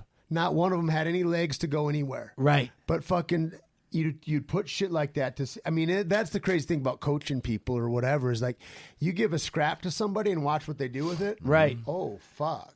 And then you go, we got a different kind of person here. Right. that. So you went to Germany, right? I went to Germany and Paris. And so then, what was it like for you to go to Germany, bro? I actually have I have this notebook that I still have from the trip. So I went out there by myself. I spent 2 days in Germany and then 5 days in Paris. Another friend of mine helped me extend the trip. He's like, you should actually stay out there a few days longer. Yeah. So he gave me a gift as well. Okay. And then he was also like, stay out there. People were just like, I don't know what it was. People wanted me to see the world. Hold on. Yeah. Hold on. Okay. Culver City. Uh, All right. Fucking, you thought going to fucking Starbucks and Pico was I know, like, right? That was like traveling. Yeah. How did I Beverly get all the Robertson. way over here, God? Yeah. But then, right? Yeah. How long? You're on a flight by yourself. Reading The Alchemist. Reading The Alchemist. You must have really been like, man, mom. That trip was Your mom must have been blown. That was better than any psychedelic trip I've ever had. You know what I'm saying? Being on the plane for the first time. Yeah. Reading The Alchemist. Right. Like, never using a passport. Watching that first stamp hit the passport. Right. Like you saw. Being lost. I was out there. I had at that time, I had an Android phone that kept dying on me. There was no Google Maps or nothing or maybe there was, but I don't know. But literally, I just had to use a piece of paper and a pen for everything. And I wasn't like out there balling, you know. I was like just making it happen however I can. Fuck, you know? if I could survive the streets of Los Angeles, I can handle Frankfurt. Low key, that's exactly how I felt. Yeah. I went to Berlin and I was like, the language was gnarly. A lot of harsh letters and words. Yeah. Sounds like they're mad at you all Yeah, the time. Yeah, I'm like, why are you guys so mad? And then the U was closed, like it was broken down, so I had to figure my way around. And then I got on the wrong bus when I went to Paris, all kinds of shit. But what was it? But was when I got any... to Paris, though, Paris was that's the jam. Well, that's literally what changed my life. What was it about Paris that changed your life, man? I think it was. That's when I fell in love with art, and I always had like a passion for being artistic and creative and art, and being like, I wish I could draw that, or you know, looking at stones and history. But when I went to Paris, it's like everything I had been reading, you know, reading all the Stoics and learning about Greek mythology, and you know, studying. You know, just being on Tumblr too much, or you know, working in clothing, working at a clothing brand. And by this time, I was at Young and Reckless for a few years now. You know, I've been in the creative world, so I'm like starting to see things. And I went to Paris, and everything just changed for me. It was like, it was like my eyes opened up to a whole new world. And I was walking around, and there was nothing to distract me. There was no, I wasn't taking 1,000 pictures. I had a little Android phone with a busted camera, so I'm just like, phone was in my pocket most of the time, and the only thing I had was a pen and a piece of paper. And I would sit down, and at that time I was only drinking coffee, so I would sit down at a coffee shop, and I'd drink an espresso, and I start writing, and then I go to another coffee shop, drink an espresso, and start writing. So I still have all those notes, and it was funny because I was reading the notes the other day. And it was just like, wow, I can't believe I'm in Paris. As I look around, everything looks so dreamy, and all the landscapes are huge. And I remember the first day in Paris, I got to Montmartre, and I was sitting at the top of Montmartre, and they got that big-ass church, the Sacré-Cœur, something like that, right? It's the one where there's this picture of Jesus with this big golden halo around him. And I'm, like, sitting there in this church just staring. I was like, I'm just going to stare at it. I'm just going to stare at this for an hour. So literally that's what I did. I was like, I'm just going to stare at this. And I meditated on it for like an hour. And then afterwards, I went outside and I sat on the steps, and the sun was coming down, and you're overlooking all of Paris, and it's all flat land, so you can see just miles and miles and miles down. I'm like, what the fuck? This is fucking crazy. This is not the projects. This is not LA. This is not California. Like, this is Paris. And then just like, I visited all the museums, the galleries. I would stop at every gallery. I take a picture of art wherever I can. I remember I went to the Louvre, and I was sitting in the Louvre for hours just on the floor.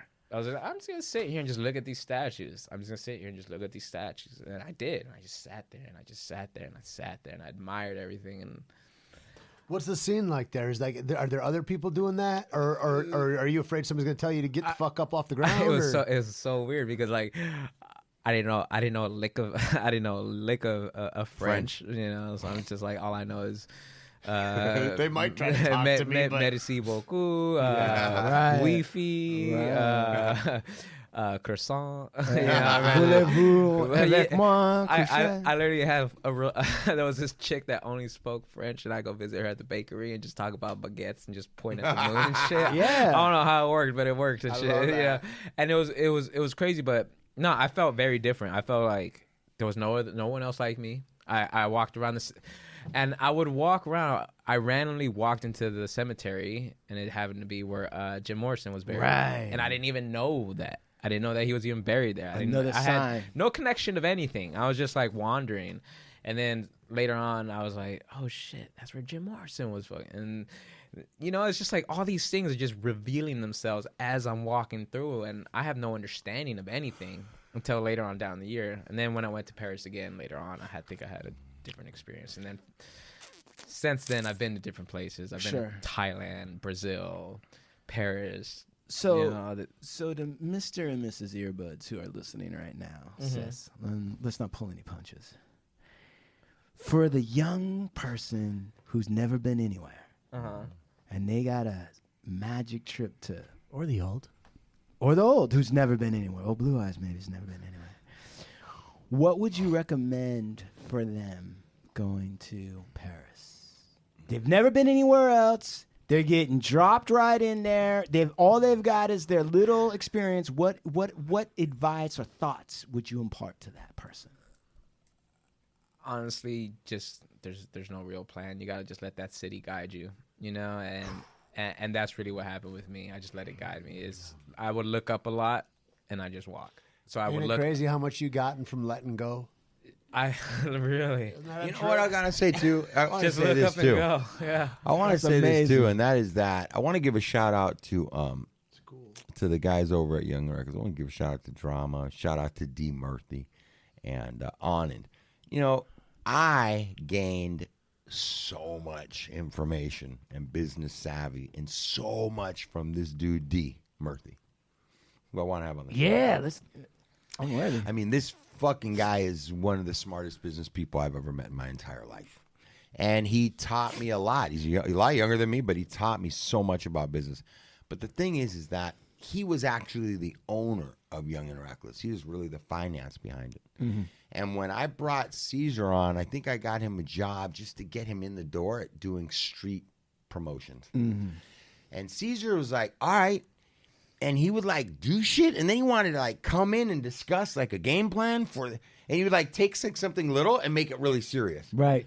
But D, my boss, he recognized him. He's like, dude, if he does stuff like that, and I was like, this kid's fucking hungry. And he goes, all right, let's give him this. And then he'd have that, and he'd do it perfect. And D's like, all right, if he can do that with that well, let's just give him. And D kind of saw what I saw in him. But D was ultimately the guy that could call the shot and say, all right, we're going to pay him this to do that, right? But it was like, I remember D and Drama and like the guys, the upper executives of this brand, all kind of saw what I saw in him. And everybody was like, wanted to see Cesar grow. Wanted to put, like, these guys were like, you know what? Set the bar higher. Because he can do it. He can, you know what I'm saying?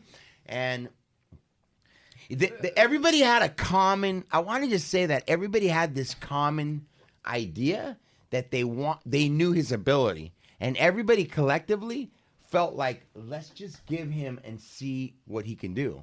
Does that make sense? Dude, not only does that make sense, but that's a true blessing. Like, it is a true blessing, bro. It's rare in the world where people will want somebody else to succeed.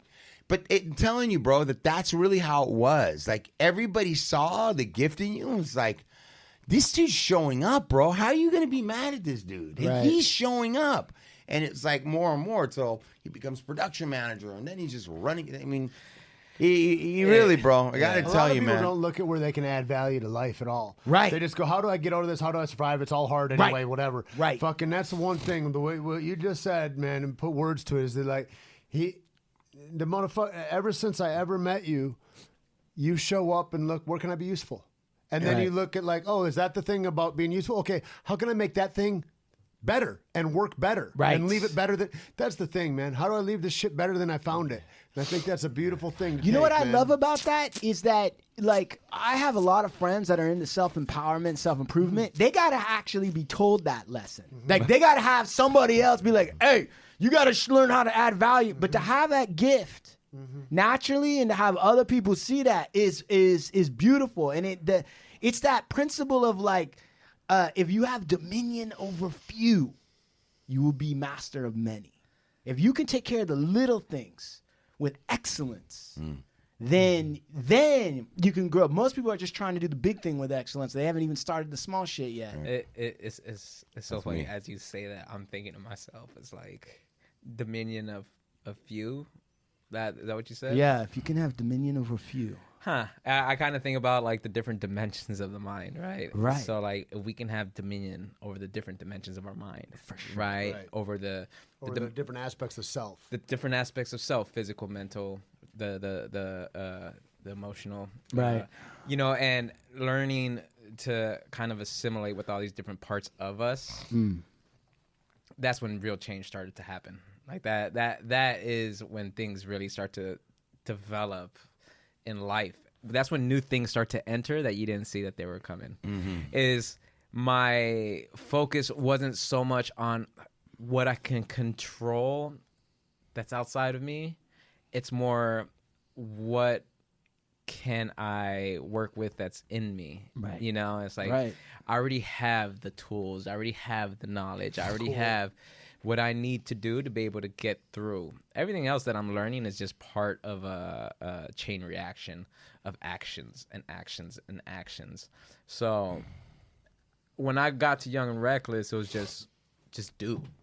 Just do. Like, that's what Lucky used to tell me, just do it, just do it, just do it. And I used to do shit. I didn't really know what I was doing. I just do it. I just do it. I think it was that playful ignorance and curiosity. Sure. And that playful curiosity and ignorance is still what I have today, you know, and that is what I kind of what pushes me forward. I gotta say something right now. And this is gonna sound really elementary, like retarded, but if I showed up anywhere at a job and I was being trained and I didn't know what the fuck to do, like the day I fucking got into a kitchen, I didn't know how I was gonna cook. When they weren't training me and showing me something, I had enough common sense to start fucking sweeping up or looking where other people are trying to do shit. I didn't have to be told to go grab the other side of the beans and pour. I didn't have to be told to start getting busy. Don't just stand there and wait for them to train you. That motherfucker needs help. Okay, that floor is dirty. They spilt that. I go, I don't have to be. I've done that my whole fucking life, man. I don't care where you send me, and I don't care if I don't know how to do it. I'm not going to stand there. I'm going to make myself useful in front of me. Where that means me grabbing a fucking broom, helping him out, asking a question, listening, doesn't matter. That's what you do. So when we were at Young and Reckless, it didn't matter if we were pulling out a big cloth or we were serving everybody. By the time we were done serving everybody, this guy's walking around picking up cups. Right. Filling up trash cans. Yeah. Cleaning up. Nobody has to tell you after the party, put shit away. Right. You know that, right? You were good at that. That's what I look for with people. Like if I have to sit there and tell you and you don't know how to start doing it, then I can't help you. But you were somebody that I was like, he had that in me, and I'm like, yes, bro, that's what Vincent has in him. You know, like he just knows to start picking up shit and moving around. He just stand there. It's like when you walk into your friend's house, you know, and you're over for dinner or a gathering or whatever it is. It's always easy to be helpful there. Not as easy at my own house, but when exactly. It's true. Exactly. You're like, hey, can I help with anything? That's a big thing. That's a big wisdom point you just made. Or you start clearing the fucking plates. You start picking your own plates up, dude. But those people will not only pay attention to that, but they admire it. And then that's when you get welcomed back. I have found myself in a lot of interesting positions, and I have a lot of really cool relationships with people that are really fucking dope. And sometimes I sit back and I wonder, how the fuck did I get at this dinner table? Don't they know my history? Right. I'll be the only one at that dinner table that has gunshots in his arm, talking about I came from here and that. Everybody else is completely different. And I'm like, if they only knew, But they do know. And they know me for who I am today. They know me for the actions on how I act today. They know me for how I present myself today, for the things that I care about today, for what I genuinely love, and for being that change. The other part of that is that Mr. and Mrs. Earbuds, if they're listening, have to take in and think about is that there's a lot of Tuesdays and Wednesdays in between where you were at, where you're at now, and where you were at before. There was a lot of non-recognition time. Oh yeah, right. There was a lot of tables that you were at. We're like, how the fuck did I get at this table? Well, let me tell you this. At one point, I felt like a few years ago, I felt like I was the master at the table. You start getting, you go. There you go. The table now. Speak up. Now. You start setting up the table, then you start cooking the dinner. Then it turns out you're the ones inviting people over. You know what I'm saying? And now it's so funny because I feel like the table got bigger.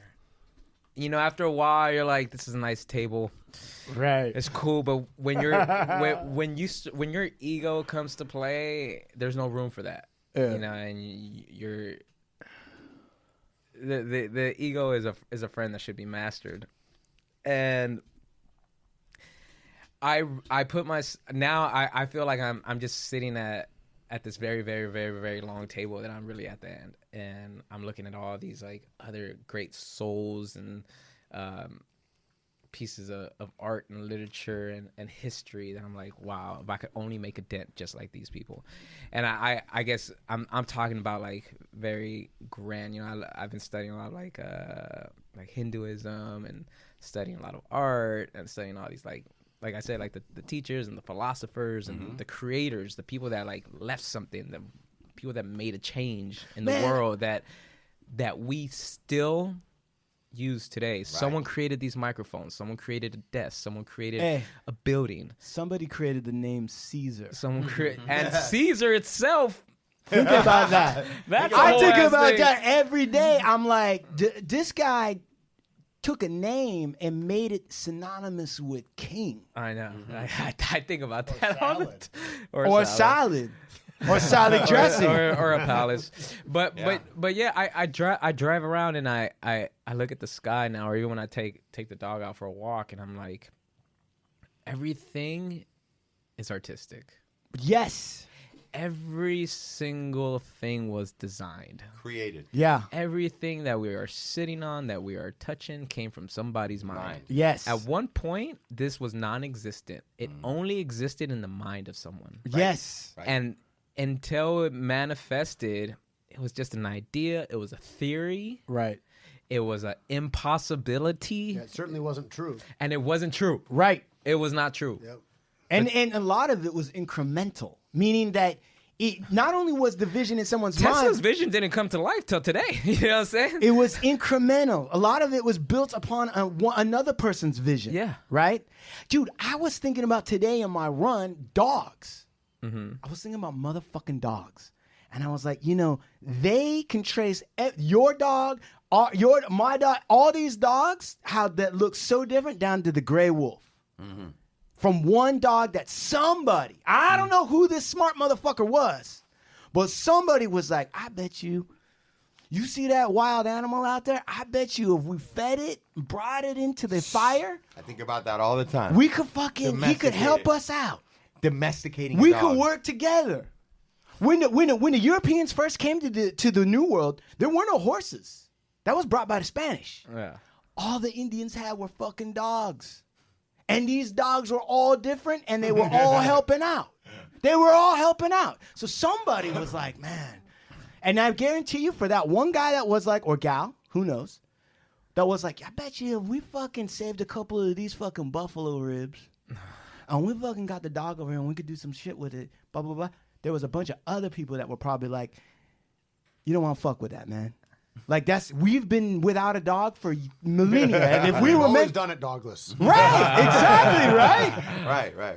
Man, I was thinking about that today. So you're right, man. And that is an art. That is an art. I mean, everything that we're this whole life that manifested is just some kind of crazy idea of somebody's. You know, somebody had this idea that we should be living in harmony, and someone had an idea that we should be here sitting around talking to each other, having a conversation. Like I think these are all ideas that over the years start to happen, and then they grow bigger than themselves. But the hardest part for me personally to deal with or wrestle with is that somebody also had the idea that in order to get a lot of motherfuckers to do some shit we want them to do, we got to divide them and we got to conquer them. We got to get them focused on certain types of pleasures that are going to keep them from thinking about how to make things better. That's an idea that somebody actively works on daily. Well, we're going to work on something daily, too. Listen, this has been a great show, man, Cesar. You know, we have a little business. You're going to know about Cesar. Are you? Oh, you're going to know about Cesar eventually. We've got some things.